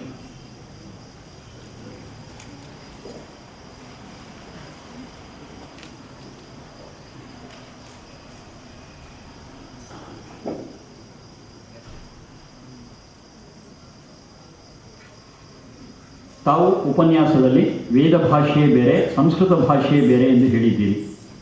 ಶ್ರೀಮತಿ ಸರಳಾ ನಿರ್ಮಲ್ ಅವರ ಜೀವನಕ್ಕೊಂದು ಅಳತೆಗೋಲು ಪುಸ್ತಕದ 19ನೇ ಪುಟದಲ್ಲಿ ವೇದಗಳ ಭಾಷೆ ಸಂಸ್ಕೃತ ಎಂದು ಹೇಳುತ್ತಾರೆ. ಈ ಎರಡರಲ್ಲಿ ಯಾವುದು ಸರಿ? ಆ ಜೀವನಕ್ಕೊಂದು ಅಳತೆಗೋಲು ಅನ್ನೋ ಪುಸ್ತಕವನ್ನು ಇನ್ನೊಂದು ಸಲ ತೆಗೆದು ನೋಡಿ. 19ನೇ ಪುಟದಲ್ಲಿ ಪೂರ್ವಾಗ್ರಹ 7 ಅನ್ನೋದರ ಮುಂದೆ ಈ ಮಾತು ಬಂದಿದೆ. ಅಂದರೆ ವೇದಗಳು ಸಂಸ್ಕೃತದಲ್ಲಿವೆ ಎನ್ನುವಂತಹ ಪೂರ್ವಾಗ್ರಹ ನಮಗಿದೆ. ಆದರೆ ವೇದಗಳ ವಿಚಾರ ಅರ್ಥ ಮಾಡಿಕೊಳ್ಳುವಾಗ ಈ ಪೂರ್ವಾಗ್ರಹಗಳು ಇರೋದು ಬೇಡ ಅನ್ನೋಂಥ ವಿಚಾರ ಹೇಳೋದಕ್ಕೆ ಹೇಳಿರೋದೇ ಹೊರತು ವೇದಗಳು ವೇದ ಭಾಷೆಯಲ್ಲಿದೆ ಅಂತ ಒಂದು ಕಡೆ, ವೇದಗಳು ಸಂಸ್ಕೃತದಲ್ಲಿದೆ ಅಂತ ಇನ್ನೊಂದು ಕಡೆ ಹೇಳಿರುವಂಥ ವಿರೋಧ ಅಲ್ಲ. ಪೂರ್ವಾಗ್ರಹ ನಮ್ಮಲ್ಲಿದೆ, ಬಹಳ ಜನಕ್ಕಿದೆ ನಮಗೆ. ಆ ಪೂರ್ವಾಗ್ರಹ ಬಿಟ್ಟರೆ ವೇದ ಭಾಷೆನ, ವೈದಿಕ ವ್ಯಾಕರಣವನ್ನು ಅರ್ಥ ಮಾಡ್ಕೊಳ್ಳೋಕ್ಕಾಗತ್ತೆ. ಆ ಪೂರ್ವಾಗ್ರಹ ಬೇಡ ಅನ್ನೋದಕ್ಕೆ ಪೂರ್ವಾಗ್ರಹದ ಪಟ್ಟಿಗಳು ಕೊಟ್ಟಿರ್ತಕ್ಕಂಥದ್ದು. ಕನ್ಫ್ಯೂಷನ್ ಬೇಡ. ಸಾಕಷ್ಟು ಸಮಯ ಆಗಿದೆ. ಕೃಷ್ಣಕುಮಾರ್ಜಿ ಏನು ಹೇಳ್ತೀರ? ಇನ್ನೊಂದೆರಡು ಪ್ರಶ್ನೆ ತಗೊಳ್ಳೋದಕ್ಕೆ ಅನುಮತಿಯಾ ಅಥವಾ ನಿಲ್ಲಿಸೋದಾ? ನೀವು ಹೇಗೆ ಹೇಳಿದ್ರೆ ಓಕೆ. ನಿಧಾನವಾಗಿ ಈ ಉತ್ತರ ಕೊಡದೇ ಇರ್ತಕ್ಕಂಥ ಪ್ರಶ್ನೆಗಳಿದೆ. ಅದಕ್ಕೆ ಕೆಲವು ವಾಕ್ಯಗಳಿಗೆ ಉತ್ತರವನ್ನು ಬರೆದು ನಿಮಗೆ ತಲುಪಿಸುವಂತಹ, ಅಂದರೆ ನೇರವಾಗಿ ಒಬ್ಬೊಬ್ಬರಿಗೂ ತಲುಪಿಸೋದಕ್ಕೆ ಅಲ್ಲಿ ಹೆಸರು, ವಿಳಾಸ ಇತ್ಯಾದಿ ಯಾವುದೂ ಇಲ್ಲ. ಪರಂಪರೆಯ ಸಂಯೋಜಕರಿಗೆ ಅದನ್ನು ತಲುಪಿಸುವಂತಹ ಒಂದು ಪ್ರಯತ್ನವನ್ನು ಮಾಡ್ತೇನೆ. ಅದನ್ನು ನಂತರದಲ್ಲಿ ನಾವು ಪಡ್ಕೊಂಡು ನಿಮ್ಮ ಪ್ರಶ್ನೆಗೆ ಉತ್ತರ ಇದೆ ಅನ್ನೋದನ್ನು ನೋಡ್ಕೋಬಹುದು. ಅಷ್ಟನ್ನು ಮಾಡೋದಕ್ಕೆ ಸಾಧ್ಯ. ಇವತ್ತಿನ ಕಾಲದ ಮಿತಿಯೊಳಗೆ ಬಹುಶಃ ಇಷ್ಟ ಆಗಿದೆ. ಯಾರದೇ ಪ್ರಶ್ನೆಗೆ ಉತ್ತರ ಹೇಳಿಲ್ಲ ಅಂತಂದರೆ ಅನ್ಯಥಾ ಭಾವಿಸಬೇಡಿ. ಕಾಲದ ಮಿತಿಯೊಳಗೆ ನಾವೆಲ್ಲರೂ ಅನಿವಾರ್ಯವಾಗಿ ಕೆಲಸ ಮಾಡಬೇಕಾಗಿದೆ. ನಮ್ಮ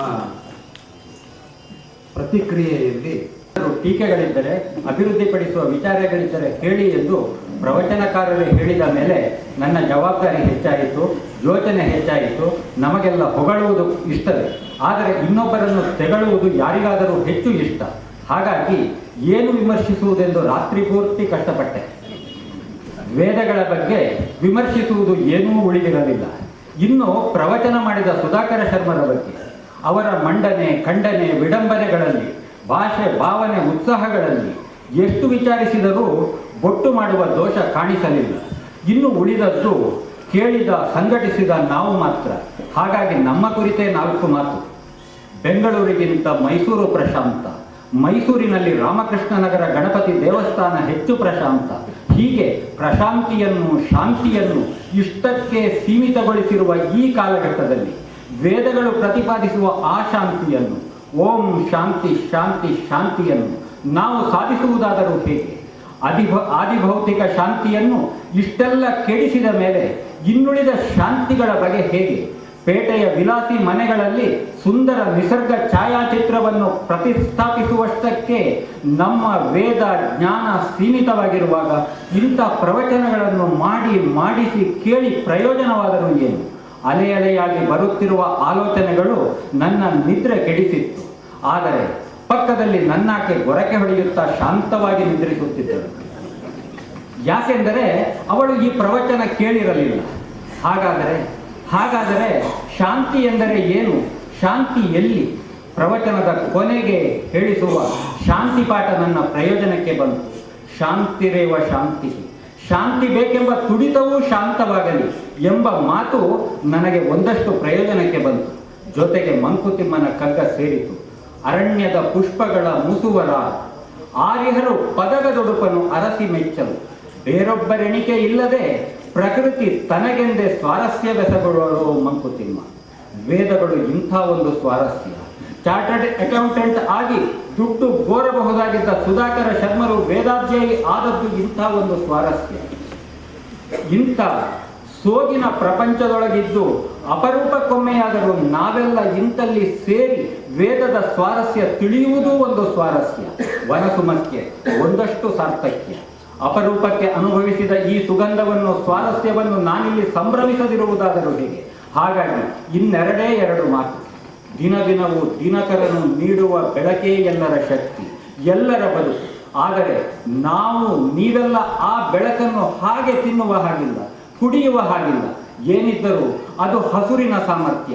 ದ್ಯುತಿ ಸಂಶ್ಲೇಷಣೆ ಮಾಡುವ ಆ ಹುಲ್ಲಿನ ಹಾಗೆ, ಗಿಡ ಮರ ಬಳ್ಳಿಗಳ ಹಾಗೆ ಸುಧಾಕರ ಶರ್ಮರು ವೇದ ನೀಡಿದ ಪ್ರಖರ ಬೆಳಕನ್ನು, ನೀವೆಲ್ಲ ಅರ್ಥೈಸಲಾಗದ ಹೊಳಪನ್ನು ಸಂಶ್ಲೇಷಣೆ ಮಾಡಿ ಹೂವು, ಹಣ್ಣು, ಹಾಲು ಹಸುರಾಗಿಸಿ ನಮಗಿಲ್ಲಿ ಉಣಬಡಿಸಿದ್ದಾರೆ. ದಿನಕರನನ್ನು ಸುಧಾಕರವಾಗಿಸಿದ್ದಾರೆ. ಪ್ರಕೃತಿಗೆ ಹತ್ತಿರವಾಗುವ ಅನಿವಾರ್ಯತೆಯನ್ನು ಮತ್ತೆ ಮತ್ತೆ ಒತ್ತಿ ತಿಳಿಸಿದ್ದಾರೆ. ಪೆಸರನರಿಯದ ಮರದೊಳಿರವೇ ರಸಗಂಧಗಳು, ಬಿಸಿಲು ಅದನ್ನು ಬಿಡಿಸುತ್ತಾ ಪಕ್ವಗೊಳಿಸದಿರುವುದೇ, ಪಸರಿಸದೆ ಗಾಳಿಯದನೊಯ್ದು ದಿಸೆಗಳು ಉಸಿರುತಿರುವು ಅದನಾವು ಮಂಕುತಿಮ್ಮ. ನಮ್ಮ ಮುಂದೆ ತೆರೆದಿಟ್ಟ ಹಸುರಿಗಾಗಿ, ಉಸುರಿಗಾಗಿ ಶ್ರೀಯುತರಿಗೆ ಅನಂತ ಕೃತಜ್ಞತೆ. ಇರಬೇಕು ಸ್ತ್ರೀಯರಿಗಿಲ್ಲ ಅಂತಲ್ಲ, ಅದೆಲ್ಲ ಪ್ರಶ್ನೆಗಳಿಗೆ ಉತ್ತರ ಸಿಕ್ಕಿದೆ. ಆಮೇಲೆ ಒಂದು ನನಗೆ ಇಷ್ಟೊಂದು ಜ್ಞಾನ ಸಂಪತ್ತು ಇಟ್ಕೊಂಡು ನಾವು ಯಾಕೆ ಇಷ್ಟೊಂದು ಹಿಂದುಳಿದಿದ್ದೀವಿ ಅನಿಸುತ್ತೆ. ನಿಜವಾಗ್ಲೂ ಹೇಳ್ಬೇಕಂದ್ರೆ ಮೈನಾರಿಟಿ ಅಂದರೆ ನಾವೇ ಅನಿಸುತ್ತೆ. ಇಷ್ಟೊಂದು ಜ್ಞಾನ ಸಂಪತ್ತು ನನಗೆ ಅದಕ್ಕೆ ಮತ್ತೆ ಮತ್ತೆ ಪ್ರಶ್ನೆ ಬರೋದಾದ್ರೆ ಇದಕ್ಕೆ ಹೆಚ್ಚು ಪ್ರಚಾರ ಮತ್ತು ಪ್ರೋತ್ಸಾಹ ಎರಡೂ ಬೇಕು. ಆದರೆ ಅದು ಏನು ಮಾಡೋದು ಗೊತ್ತಾಗ್ತಾ ಇಲ್ಲ. ಇಷ್ಟೊಂದು ಜನಸಂಖ್ಯೆಯಲ್ಲಿ ನಾವು ಇಷ್ಟು ಕಡಿಮೆ ಮೈನಾರಿಟಿ ಆಗಿದ್ದೀವಿ. ಆಮೇಲೆ ಒಂದೇ ಒಂದು ನನಗೆ ಅವರು ನನ್ನ 2ನೇ ದಿನವೇ ನನ್ನ ಪ್ರಶ್ನೆಗಳಿಗೆ ಉತ್ತರ ಕೊಟ್ಟಾಗಿದೆ. ಹಾಗಾಗಿ ನನ್ನಲ್ಲಿ ಪ್ರಶ್ನೆ ಇಲ್ಲ. ಒಂದು ಅವರು ಇದು ಶ್ರೀಕೃಷ್ಣ ಭಗವಂತನೇ ಹೇಳಿದ್ದಾನೆ ಅನ್ನೋದನ್ನ ಅವರು ಭಗವಂತ ಅಂತ ಒಪ್ಪಲಿಲ್ಲ, ಐತಿಹಾಸಿಕ ವ್ಯಕ್ತಿ ಅಂದರು. ಆದರೆ ನನಗೆ ಭಗವಂತ ಅನ್ಕೊಳ್ಳೋದ್ರಲ್ಲಿ ನನಗೆ ಸಂತೋಷ ಇದೆ, ನಾನು ಅದನ್ನೇ ನಂಬ್ತೀನಿ. ಆಮೇಲೆ ಇದೆಲ್ಲ ಆರ್ಗನೈಸ್ ಮಾಡಿದಾರಲ್ಲ ಕೃಷ್ಣಕುಮಾರ್ ಅವರು, ಅವರಿಗೆ ನನ್ನ ಮತ್ತೆ ಅವರ ತಂಡಕ್ಕೆ ಕೃತಜ್ಞತೆಗಳು. ಅಷ್ಟೇ. ವಿಚಾರವಂತ ಹೃದಯ ಸಭ್ಯರೇ, 7 ದಿನಗಳು 14 ಗಂಟೆಗಳನ್ನು ನಾವು ಈ ಸಭಾಂಗಣದಲ್ಲಿ ಕಳೆದಿದ್ದೀವಿ. ಬಹುಶಃ ನಾವು ಆರಂಭದ ದಿನದಿಂದ ಇವತ್ತಿನವರೆಗೆ ಬಹಳಷ್ಟನ್ನು ಗ್ರಹಿಸಿದ್ದೀವಿ, ಬಹಳಷ್ಟು ಪ್ರಯೋಜನ ಪಡ್ಕೊಂಡಿದ್ದೀವಿ ಅಂತ ನಾನು ಅದನ್ನು ಭಾವಿಸ್ತೇನೆ. ಇದನ್ನು ಸುಮ್ಮನೆ ಕೇಳಿಬಿಡೋದಕ್ಕಿಂತ ಈಗ ಅಗ್ನಿಹೋತ್ರ ಇತ್ಯಾದಿಗಳನ್ನು ನಮಗೆ ಪ್ರಾಯೋಗಿಕವಾಗಿ ತೋರಿಸಿದ್ದಾರೆ. ನಾವು ನಮ್ಮ ಕೈಲಾದಷ್ಟನ್ನು ನಾವು ಪ್ರಯೋಗಕ್ಕೆ ತರಬಹುದು. ಈ ವಿಚಾರವನ್ನು ನಾವು ಅರ್ಥ ಮಾಡಿಕೊಂಡು ನಮ್ಮ ಸಮಾಜಕ್ಕೆ ಹರಡೋದ್ರಿಂದ ನಾವು ಪ್ರಾಚೀನ ವಿದ್ಯೆಯನ್ನು ಇನ್ನೂ ಜೀವಂತವಾಗಿ ಉಳಿಸ್ಬೋದು ಮತ್ತು ಜನರ ಜೀವನಕ್ಕೆ ಅರ್ಥಪೂರ್ಣವಾಗಿ ಬದುಕೋದಕ್ಕೆ ವ್ಯವಸ್ಥೆ ಮಾಡಿಕೊಡೋಕ್ಕೆ ಸಾಧ್ಯ ಆಗುತ್ತೆ. ಸೊ 1 ವಾರಗಳಿಂದ ಶರ್ಮರು ನಮ್ಮನ್ನು ಬಹಳ ಒಂದು ಕುತೂಹಲದಲ್ಲಿಟ್ಟು ನಮಗೆ ಏನು ಗೊತ್ತಿದೆಯೋ ಅದೆಲ್ಲ ಕೆಲವು ಸುಳ್ಳು ಅಂತಲೂ, ನಾವು ಹೊಸದಾಗಿ ಒಂದಷ್ಟು ತಿಳ್ಕೊಳ್ಬೇಕಾದ ಬಹಳ ಇದೆ ಅಂತಲೂ ನಮ್ಮನ್ನು ಒಂದು ಹೊಸ ದಾರಿಯಲ್ಲಿ ನಡೆಸುವಂತಹ ಪ್ರಜ್ಞೆಯನ್ನು ಹುಟ್ಟು ಹಾಕುವಂಥ ಕೆಲಸವನ್ನು ಮಾಡಿದ್ದಾರೆ. ನಾನು ವಿಶೇಷವಾಗಿ ಶ್ರೀ ಶರ್ಮಾ ಅವರಿಗೆ ಧನ್ಯವಾದಗಳನ್ನು ಹೇಳ್ತೀನಿ. ನಾವು ಅವರಿಂದ ಸಾಕಷ್ಟು ಲಾಭವನ್ನು ಪಡೆದಿದ್ದೀವಿ. ಆದರೆ ನನಗೆ ಒಂದು ಸಮಸ್ಯೆ ಏನಂತಂದರೆ, ಇದು ವೇದದಲ್ಲಿಲ್ಲ ಅಂತ ಬಹಳ ಮಾತುಗಳನ್ನು ಬಹಳಷ್ಟು ವಿಷಯಗಳಲ್ಲಿ ಅವರು ಪದೇ ಪದೇ ಹೇಳ್ತಾರೆ. ಆದರೆ ವೇದಗಳನ್ನೇ ಅರ್ಥ ಮಾಡ್ಕೊಂಡಂಥ ಋಷಿಗಳು ಸ್ಮೃತಿಗಳನ್ನು ರಚಿಸಿದ್ದಾರೆ. ಸ್ಮೃತಿಯಲ್ಲಿ ಬೇಕಾದಷ್ಟು ವಿಷಯಗಳು ವೇದದಲ್ಲಿ ಪ್ರಸ್ತಾಪ ಆಗದೆ ಹೋದಂಥದ್ದೆಲ್ಲ ಬರುತ್ತೆ. ಅದನ್ನು ಶರ್ಮಾಜಿಯವರಿಗೆ ಗೊತ್ತಿದೆ. ಅದನ್ನು ಕುರಿತು ಶ್ರುತಿ ಮತ್ತು ವೇದಗಳ ಪರಸ್ಪರ ಸಂಬಂಧಗಳು, ನಮಗೆ ಅದರಿಂದ ಆಗುವ ಪ್ರಯೋಜನಗಳು ಏನು ಅನ್ನೋದನ್ನು ಇನ್ಯಾವುದಾದ್ರು ಒಂದು ಸಂದರ್ಭದಲ್ಲಿ ಅವರು ತಿಳಿಸ್ಕೊಟ್ರೆ ಹೆಚ್ಚು ಪ್ರಯೋಜನ ಆಗುತ್ತೆ. ಮತ್ತೆ ಈ ವೇದದಲ್ಲಿ ಒಂದೇ ಒಂದು ವಾಕ್ಯ ಇದೆ, ನಮಗೆ ಶ್ರುತಿಯೇ ಪ್ರಮಾಣ ಹೊರತು ಸ್ಮೃತಿ ಅಲ್ಲ ಅನ್ನೋ ವಿಚಾರ ಹೇಳಿದ್ದಾರೆ. ಆದರೆ ವೇದಗಳಲ್ಲಿ ಏನು ಇಲ್ಲವೋ ಅದನ್ನು ಯಾವುದೇ ಕಾರಣಕ್ಕೂ ಒಪ್ಪೋದಿಲ್ಲ. ತರ್ಕದಲ್ಲಿ ಬಹಳ ಎತ್ತಿನ ಸುಧಾಕರ್ ಶರ್ಮರು. ಹಾಗಾಗಿ ಎಷ್ಟೋ ಸಾರಿ ನಾವು ಸ್ಮೃತಿಯಲ್ಲಿ ಇರೋದನ್ನು ನಾವು ಆಚರಿಸಿದ್ರೆ ಅದನ್ನು ಅವರು ವಿರೋಧಿಸ್ತಾರೆ. ಇದು ಬಹಳ ದೊಡ್ಡ ವಿರುದ್ಧವಾಗಿದ್ರೆ, ವೇದದ ಆಶಯಕ್ಕೆ ವಿರುದ್ಧವಾಗಿದ್ರೆ, ವೇದದ ಆಶಯಕ್ಕೆ ಅನುಕೂಲಕರವಾಗಿದ್ರೆ ಎಲ್ಲಿದ್ರೂ ಸ್ವೀಕಾರ ಆಗ್ಬೋದು. ಒಂದು ತಾತ್ವಿಕ ಚರ್ಚೆ ಆಗಬೇಕಾದ ಅವಶ್ಯಕತೆ ಇದೆ. ಇದಕ್ಕಿಂತ ಬಹಳ ಮುಖ್ಯವಾಗಿ ನಾವು ಏನು ಈಗ ಕೆಲವರು ಅಂಧಾಚಾರವೋ ಅಥವಾ ಮನಃಶಾಂತಿಗಾಗಿಯೋ ಏನೇನೋ ಬೇಕಾದಷ್ಟು ಮಾಡ್ತಾರೆ. ದೇವಸ್ಥಾನಗಳು, ದೇವರುಗಳು, ವಿಗ್ರಹಗಳು, ಆರಾಧನೆಗಳು ಇವೆಲ್ಲ ಸುಳ್ಳು ಅಂತ ತಿಳ್ಕೊಂಡು ನಾಳೆಯಿಂದ ನಿಲ್ಲಿಸ್ಬಿಡೋದು ಅಲ್ಲ. ಯಾಕೆಂದರೆ ಡಾಕ್ಟರ್ ಹೋಗೋದಕ್ಕಿಂತ ಇದು ಎಷ್ಟೋ ಬೆಟ್ರು ಅಂತ ಕಾಣುತ್ತೆ. ಅದರಿಂದ ಹಾಗಂತ ನಾವು ದ್ರೋಹ ಮಾಡಿಕೊಂಡು ಸುಳ್ಳಾಗಿ ನಡ್ಕೊಳ್ಳೋದು ಸರಿಯಲ್ಲ. ಅದರಿಂದ ಒಂದು ಸರಿಯಾದ ರೀತಿಯಲ್ಲಿ ವೈಜ್ಞಾನಿಕ ಅರ್ಥ ಮಾಡ್ಕೊಳ್ಳೋ ಹಾಗೆ ಶರ್ಮರು ಪದೇ ಪದೇ ನಮಗೆ ಮಾರ್ಗದರ್ಶನ ಮಾಡಿದ್ರೆ ನಾವು ಭಾರತದ ಎಲ್ಲ ಪ್ರಜೆಗಳು ವೇದಾಧ್ಯಯನ ಮಾಡೋಕ್ಕೆ ಸಾಧ್ಯ ಆಗುತ್ತೆ. ಹಾಗೆ ಮಾಡಬೇಕು. ಹಾಗೆ ಮಾಡಿದಾಗ ನಮ್ಮ ಪರಂಪರೆಯನ್ನು ನಾವು ಉಳಿಸೋಕ್ಕೆ ಸಾಧ್ಯವಾಗುತ್ತೆ. ಕೃಷ್ಣಕುಮಾರ್ ಅವರು ಪ್ರತಿ ಸಾರಿ ಒಂದೊಂದು ಕಾರ್ಯಕ್ರಮ ಮಾಡೋದ್ರ ಮೂಲಕ ನಮ್ಮನ್ನು 3 ಹೆಜ್ಜೆ ಮುಂದಕ್ಕೆ ಹೋಗೋ ಹಾಗೆ ಮಾಡ್ತಾ ಇದ್ದಾರೆ. ವಿಚಾರವಂತರನ್ನಾಗಿ ಮಾಡ್ತಾ ಇದ್ದಾರೆ. ನಮ್ಮ ಸಂಸ್ಕೃತಿನ ಉಳಿಸುವಂಥ ಕೆಲಸ ಮಾಡ್ತಾ ಇದ್ದಾರೆ. ನಾನು ಅವರಿಗೆ ವಿಶೇಷವಾದ ಧನ್ಯವಾದಗಳನ್ನು ಹೇಳ್ತೀನಿ. ಶರ್ಮಾಜಿಯವರಿಗೂ ನನ್ನ ವಿಶೇಷವಾದ ಧನ್ಯವಾದ. ಭಾಷ್ಯ ಪ್ರಕಾಶನ ಸಮಿತಿ, ಓಣಿ ಆಂಜನೇಯ ದೇವಸ್ಥಾನ ಟ್ರಸ್ಟ್, YH ವೆಂಕಟರಮಣಪ್ಪನವರ ಗ್ರಂಥ ಭಂಡಾರ, 1ನೇ ಮಹಡಿ, ಅರಮನೆ ರಸ್ತೆ, ಬೆಂಗಳೂರು 9. ಈ ಒಂದು ವೇದಭಾಷ್ಯ ಪ್ರಕಾಶನ ಸಮಿತಿ ಏನು ಮಾಡಿದೆ, 4 ವೇದಗಳನ್ನು ಕನ್ನಡಕ್ಕೆ ಭಾಷಾಂತರ ಮಾಡಿ ಜನಕ್ಕೆ ತಲುಪಿಸುವಂಥ ಒಂದು ಯೋಜನೆ ಹಾಕ್ಕೊಂಡು ಅದನ್ನು 20 ಸಂಪುಟಗಳಲ್ಲಿ ಮಾಡೋಕ್ಕೆ ಹೊರಟಿದೆ. 18 ಸಂಪುಟಗಳು ಈಗಾಗಲೇ ಬಿಡುಗಡೆ ಆಗಿದೆ. ಅದರಲ್ಲಿ ಅಥರ್ವವೇದ ಸಂಪೂರ್ಣ ಆಗಿದೆ, ಸಾಮವೇದ ಸಂಪೂರ್ಣ ಆಗಿದೆ, ಯಜುರ್ವೇದ ಸಂಪೂರ್ಣ ಆಗಿದೆ. ಋಗ್ವೇದದ್ದು 9, 10ನೇ ಮಂಡಲದ್ದು ಒಂದು ಸ್ವಲ್ಪ ಬಾಕಿ ಇದೆ. ಆ 2 ವಾಲ್ಯೂಮ್ ಬರೋದಿದೆ. ಈ ಒಂದು ಯೋಜನೆಗೆ ಅನೇಕರು ಧನ ಸಹಾಯ ಕೊಟ್ಟಿರೋದ್ರಿಂದ, ಅನೇಕರು ಇಡೀ ಒಂದೊಂದು ಸಂಪುಟಕ್ಕೆ ಸ್ಪಾನ್ಸರ್ ಮಾಡಿರೋದ್ರಿಂದ, ಉದಾಹರಣೆಗೆ ಧರ್ಮಸ್ಥಳದ ವೀರೇಂದ್ರ ಹೆಗ್ಡೆಯವರು ಒಂದು ವಾಲ್ಯೂಮ್ ಇಡೀ ಏನು ಖರ್ಚಾಗುತ್ತೆ ಪೂರ್ತಿ ಹಣ ಕೊಟ್ಟಿದ್ದಾರೆ. ಹೀಗೆ ಅನೇಕರು ಕೊಟ್ಟಿರೋದ್ರಿಂದ ಇವತ್ತಿನ ದಿವಸ 20 ಸಂಪುಟಗಳನ್ನು 6,000 ರೂಪಾಯಿಗೆ ಕೊಡ್ತಕ್ಕಂಥ ವ್ಯವಸ್ಥೆ ಇದೆ. ನಾಳೆ ಇದು ಪೂರ್ತಿ 20 ಸಂಪುಟಗಳು ಬಿಡುಗಡೆ ಆದಮೇಲೆ ಬಹುಶಃ 12,000, 15,000 ಆಗ್ಬೋದು. ದೊಡ್ಡ ವಾಲ್ಯೂಮ್ಸ್, 20 ವಾಲ್ಯೂಮ್ಸ್. ಅದರಲ್ಲಿ ವೇದ ಮಂತ್ರ, ಅದರ ಪ್ರತಿಪದಾರ್ಥ, ತಾತ್ಪರ್ಯ, ಅಗತ್ಯ ಕಡೆ ವಿಶೇಷವಾಗಿರ್ತಕ್ಕಂಥ ಟಿಪ್ಪಣಿ ಈ ವಿಧಾನದಲ್ಲಿ ಮಾಡಿರ್ತಕ್ಕಂಥದ್ದಿದೆ. ಇದರ ಪ್ರಧಾನ ಸಂಪಾದಕರಾಗಿ ಕೆಲಸ ಮಾಡ್ತಾ ಇರ್ತಕ್ಕಂಥವ್ರು ಇವತ್ತು ಕೂಡ ನಮ್ಮ ಗುರುಗಳಾದಂಥ ಪಂಡಿತ ಸುಧಾಕರ ಚತುರ್ವೇದಿ. ಹಾಗೆ ಅವರ ಮಾರ್ಗದರ್ಶನದಲ್ಲಿ 20 ಸಂಪುಟಗಳು ಬರ್ತಾ ಇದೆ. 18 2 ಬಾಕಿ ಇದೆ. ಹಾಗಾಗಿ ಈ ಚೀಟಿಯನ್ನು ತಗೊಂಡು ಇದರಲ್ಲಿ ಏನು ವಿಳಾಸ ಇದೆ ಇದನ್ನು ನೋಡಿಕೊಂಡು ಯಾರ್ಯಾರಿಗೆ ಆಸಕ್ತಿ ಇದೆ, ಆಳವಾಗಿ ಅಧ್ಯಯನ ಮಾಡಬೇಕು ಅಂತ, ಗಂಭೀರವಾಗಿ ವೇದಗಳ ಅಧ್ಯಯನ ಮಾಡಬೇಕು ಅಂತಕ್ಕಂಥವ್ರಿದೆ, ಅವರಿಗೆ ಮೆಟೀರಿಯಲ್ ಸಿಕ್ಕುತ್ತೆ. ಅದನ್ನು ಅವರು ಬಳಸ್ಕೋಬೋದು ಅಂತೇಳಿ ಒಂದು ಮಾಹಿತಿ. ಇನ್ನೊಂದೇನು ಅಂತಂದರೆ, ಇದೊಂದು ಸ್ಮರಣ ಸಂಚಿಕೆ. ಈ ಮೈಸೂರಿನಲ್ಲಿರ್ತಕ್ಕಂಥ ಆರ್ಯ ಸಮಾಜದವರು ಹೊಸ ಕಟ್ಟಡ ಕಟ್ಟಿದಾಗ ತಂದಿದ್ದ ಸ್ಮರಣ ಸಂಚಿಕೆ. ಈ ಸ್ಮರಣ ಸಂಚಿಕೆ ವಿಚಾರ ವಿಶೇಷನ ಹೇಳ್ತಾ ಇದ್ದೇನೆ ನಾನು. ಏನಂತಂದರೆ ಸ್ಮರಣ ಸಂಚಿಕೆ ವಿಶೇಷಗಳನ್ನು ಕುರಿತು ರಕ್ಷಾಪುಟದಿಂದ ರಕ್ಷಾಪುಟದವರೆಗೆ ಜ್ಞಾನದ ಹೊಳೆ, ಒಂದೇ ಒಂದು ಪೇಜು ಕೂಡ ವೇದದ ವಿಚಾರ ಇಲ್ಲದೇ ಇಲ್ಲ, ಇನ್ಕ್ಲೂಡಿಂಗ್ ಕವರ್ ಪೇಜ್. ಎಲ್ಲ ಪೇಜಲ್ಲೂ ಕೂಡ ವೇದಗಳಿಗೆ ಸಂಬಂಧಪಟ್ಟಂಥ ವಿಚಾರ ಇದ್ದೇ ಇದೆ, ವೇಸ್ಟ್ ಇಲ್ಲ. ಆಮೇಲೆ ಆಡಂಬರದ ಜಾಹೀರಾತಿನ ವ್ಯರ್ಥ ಪುಟಗಳನ್ನು ಕೈ ಬಿಡಲಾಗಿದೆ. ಇವತ್ತು ಯಾವುದೇ ಸ್ಮರಣ ಸಂಚಿಕೆನ ನೋಡಿದ್ರೆ 20 ಪೇಜ್ ವಿಚಾರ, 200 ಪೇಜ್ ಅಡ್ವರ್ಟೈಸ್ಮೆಂಟ್, ಈ ಥರ ನಾವು ಸ್ಮರಣ ಸಂಚಿಕೆ ನೋಡ್ತೇವೆ. ಆದರೆ ಇದು ಒಂದು ಅಪವಾದ ಇದೆ. ಈ ಥರದ ವ್ಯರ್ಥ ಜಾಹೀರಾತನ್ನು ಯಾವುದೇ ಪುಟದಲ್ಲೂ ಕೂಡ ಹಾಕಿಲ್ಲ. ಆದರೆ ಪುಟವನ್ನು ಪ್ರಾಯೋಜಿಸುವ ಸಜ್ಜನರಿಂದಲೇ, ಗುಪ್ತದಾನಿಗಳಿಂದಲೇ ಮುದ್ರಣ ವೆಚ್ಚವನ್ನು ಭರಿಸಲಾಗಿದೆ. ಪ್ರತಿ ಪುಟದ ಬುಡದಲ್ಲಿ ಅವರನ್ನು ಸ್ಮರಿಸಿದ್ದೇವೆ. ಅಂದರೆ ಈ ಪುಟದ ಪ್ರಾಯೋಜಕರು ಅಂತ ಮಾಡಿಬಿಟ್ಟಿದ್ದೇವೆ. ಅವ್ರ ಪರಿಚಯ ಚಿಕ್ಕದಾಗಿ ಕೊಟ್ಬಿಟ್ಟಿದೆ. ಆ ಇಡೀ ಪುಟದಲ್ಲಿ ವೈದಿಕ ವಿಚಾರ ಇದೆ. ಎಲ್ಲ ಲೇಖನಗಳು ಆದಷ್ಟು ಸಾರ್ವಕಾಲಿಕವಾಗಿರುವಂತೆ ಶ್ರಮ ವಹಿಸಲಾಗಿದೆ. ಇದು ಇವರು ಮಾಡಿದ್ದು 2010ರಲ್ಲಿ. ಆದರೆ 2050ರಲ್ಲಿ ಪುಸ್ತಕ ತೆಗೆದು ಕೂಡ ಇಲ್ಲಿರ್ತಕ್ಕಂಥ ವಿಚಾರ ಔಟ್ ಆಫ್ ಡೇಟ್ ಆಗೋದಿಲ್ಲ. ಆ ರೀತಿ ಸಾರ್ವಕಾಲಿಕವಾಗಿರ್ತಕ್ಕಂಥ ವಿಚಾರನ ಇದರಲ್ಲಿ ಸೇರಿಸುವಂತಹ ಒಂದು ಪ್ರಯತ್ನ ನಡೆದಿದೆ. ವ್ಯಕ್ತಿಗಿಂತ ಸಂಸ್ಥೆ, ಸಂಸ್ಥೆಗಿಂತ ತತ್ವ ಹಿರಿದೆಂಬ ನಿಯಮವನ್ನು ಪಾಲಿಸಲಾಗಿದೆ. ಬಹಳ ಇಂಪಾರ್ಟೆಂಟ್. ನಮಗೇನಾಗಿದೆ, ಎಲ್ಲ ತಲೆಕೆಳಗಿದೆ. ತತ್ವ ಎಲ್ಲನ ಹೋಗಲಿ, ಸಂಸ್ಥೆ ಎಲ್ಲನ ಹೋಗಲಿ, ವ್ಯಕ್ತಿಗೆ ಜೈ ಅಂತ ಈ ಥರ ನಾವು ಮಾಡ್ತಾ ಇರ್ತೀವಿ. ಆದರೆ ವ್ಯಕ್ತಿ ಅಶಾಶ್ವತ, ಇವತ್ತಿರ್ತಾರೆ ನಾಳೆ ಹೋಗ್ತಾರೆ. ನಮಗೆ ವ್ಯಕ್ತಿಗಿಂತ ಸಂಸ್ಥೆ ದೀರ್ಘಕಾಲ ಇರುತ್ತೆ. ಆ ಸಂಸ್ಥೆಗಿಂತಲೂ ಕೂಡ ಏನು ತತ್ವಗಳನ್ನು ಹೇಳುತ್ತೆ ಅದು ನಮಗೆ ಶಾಶ್ವತವಾಗಿರ್ತಕ್ಕಂಥ ವಿಚಾರ ಇದೆ. ಈ ಹಿನ್ನೆಲೆಯಲ್ಲಿ ತತ್ವ, ಸಂಸ್ಥೆ, ವ್ಯಕ್ತಿ, ಈ ಪ್ರಿಯಾರಿಟಿಯಲ್ಲಿ ಈ ವಿಚಾರಗಳನ್ನ ಮಾಡೋದಾಗಿದೆ ಅನ್ನೋದು ಅದರ ವಿಶೇಷತೆ ಇದೆ. ಅಲ್ಲಿ ಲಭ್ಯ ಇದೆ, ಬೇಕಾದರೆ ಅದರ ಅಧ್ಯಯನ ಮಾಡೋದಕ್ಕೆ ಹೋಗ್ತೀವಿ. ಶಾರದಾ ವಿಲಾಸ ಶತಮಾನೋತ್ಸವ ಭವನದಲ್ಲಿ ಸಾಯಂಕಾಲ 5 ಗಂಟೆಗೆ ಹಮ್ಮಿಕೊಳ್ಳಲಾಗಿದೆ. ಶತಾವಧಾನಿ ಆರ್ ಗಣೇಶ್ ಅವರು ಪ್ರಧಾನ ಉಪನ್ಯಾಸಕರಾಗಿ ಬರ್ತಾ ಇದ್ದಾರೆ. ಅದರ ಅನಂತರ ಇದೇ ಮಂಟಪದಲ್ಲಿ, ಇದೇ ಸಭಾಭವನದಲ್ಲಿ ಡಿಸೆಂಬರ್ 22ರಿಂದ 29ರವರೆಗೆ ನಾಡಿನ ಪ್ರಸಿದ್ಧ ವಾಗ್ಮಿಗಳಾಗಿರುವಂಥ ವಿದ್ವಾನ್ ಪಾವಗಡ ಪ್ರಕಾಶ್ ರಾಯರು ದೇವಿ ಭಾರತವನ್ನು ಕುರಿತು ಉಪನ್ಯಾಸಗಳನ್ನ ನೀಡ್ತಾ ಇದ್ದಾರೆ. ಆ ಉಪನ್ಯಾಸಗಳನ್ನು ಕೇಳುವ ಎಲ್ಲರಿಗೂ ನಾವು ಕೃತಜ್ಞತೆಗಳನ್ನು ಸಮರ್ಪಿಸಬೇಕು. ಅದರಲ್ಲಿ ವಿಶೇಷವಾಗಿ ನಾವು ಐ ಬ್ಲಾಕ್ ಗಣಪತಿ ದೇವಸ್ಥಾನದ ಸಮಿತಿಯನ್ನು ನಾವು ಜ್ಞಾಪಿಸಿಕೊಳ್ಳಬೇಕು. ಸಮಿತಿಯವರ ಪೂರ್ಣ ಸಹಕಾರ ಇಲ್ಲದಿದ್ದರೆ ಈ ಕಾರ್ಯಕ್ರಮ ಇಂಥ ಸೊಗಸಾದ ಸಭಾಭವನದಲ್ಲಿ ನಡೆಸುವುದಕ್ಕೆ ಸಾಧ್ಯವಾಗುವುದಿಲ್ಲ.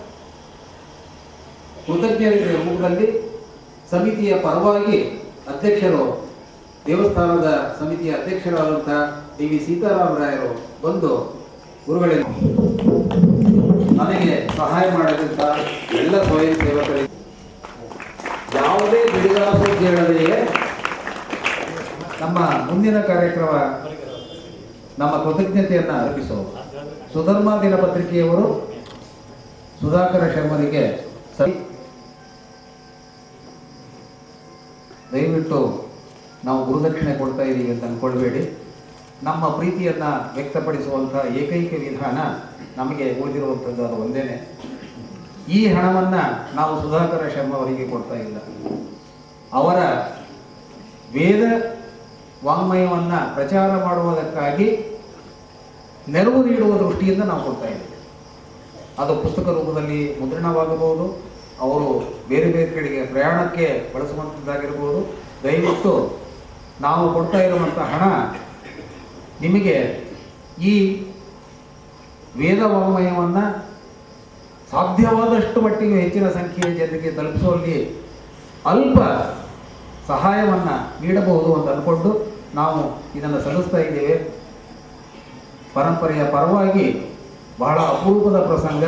ನಮ್ಮ ಅಧ್ಯಕ್ಷರು ಶ್ರೀ ಗುರು ರಾಮಚಂದ್ರ ಹಾಗೂ ಅವರ ಶ್ರೀಮತಿ ಡಾಕ್ಟರ್ ತುಳಸಿಯವರು ನಮ್ಮ ಮಧ್ಯದಲ್ಲಿದ್ದಾರೆ. ಈ ಕಾರ್ಯಕ್ರಮ ಪ್ರಾರಂಭವಾಗ ಹಿಂದಿನ ದಿವಸ ಅವರು ಅಮೆರಿಕದಿಂದ ಬಂದರು. ಅವರು ಬಂದುಬಿಟ್ಟು ನಮ್ಮೆಲ್ಲರ ಪರವಾಗಿ ಪುಷ್ಪಹಾರವನ್ನು ಹಾಕಿ ನಮ್ಮ ಗೌರವವನ್ನು ಸೂಚಿಸಬೇಕು ಅಂತ ಕೋರ್ತಾ ಇದ್ದಾರೆ.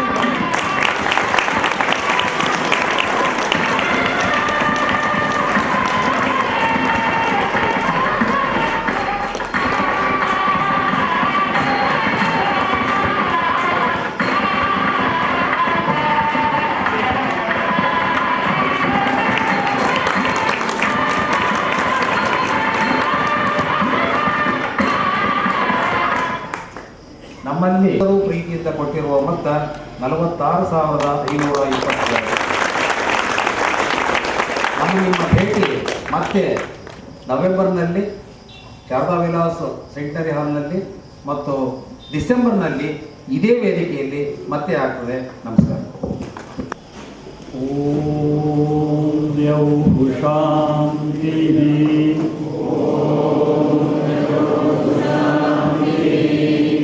ಅಂತರಿಕ್ಷಗಂ ಶಾಂತಿಃ. ಪೃಥಿವೀ ಶಾಂತಿಃ. ಆಪಃ ಶಾಂತಿಃ. ಓಷಧಯಃ ಶಾಂತಿಃ. ವನಸ್ಪತಯಃ ಶಾಂತಿಃ. ವಿಶ್ವೇ ದೇವಾಃ ಶಾಂತಿಃ.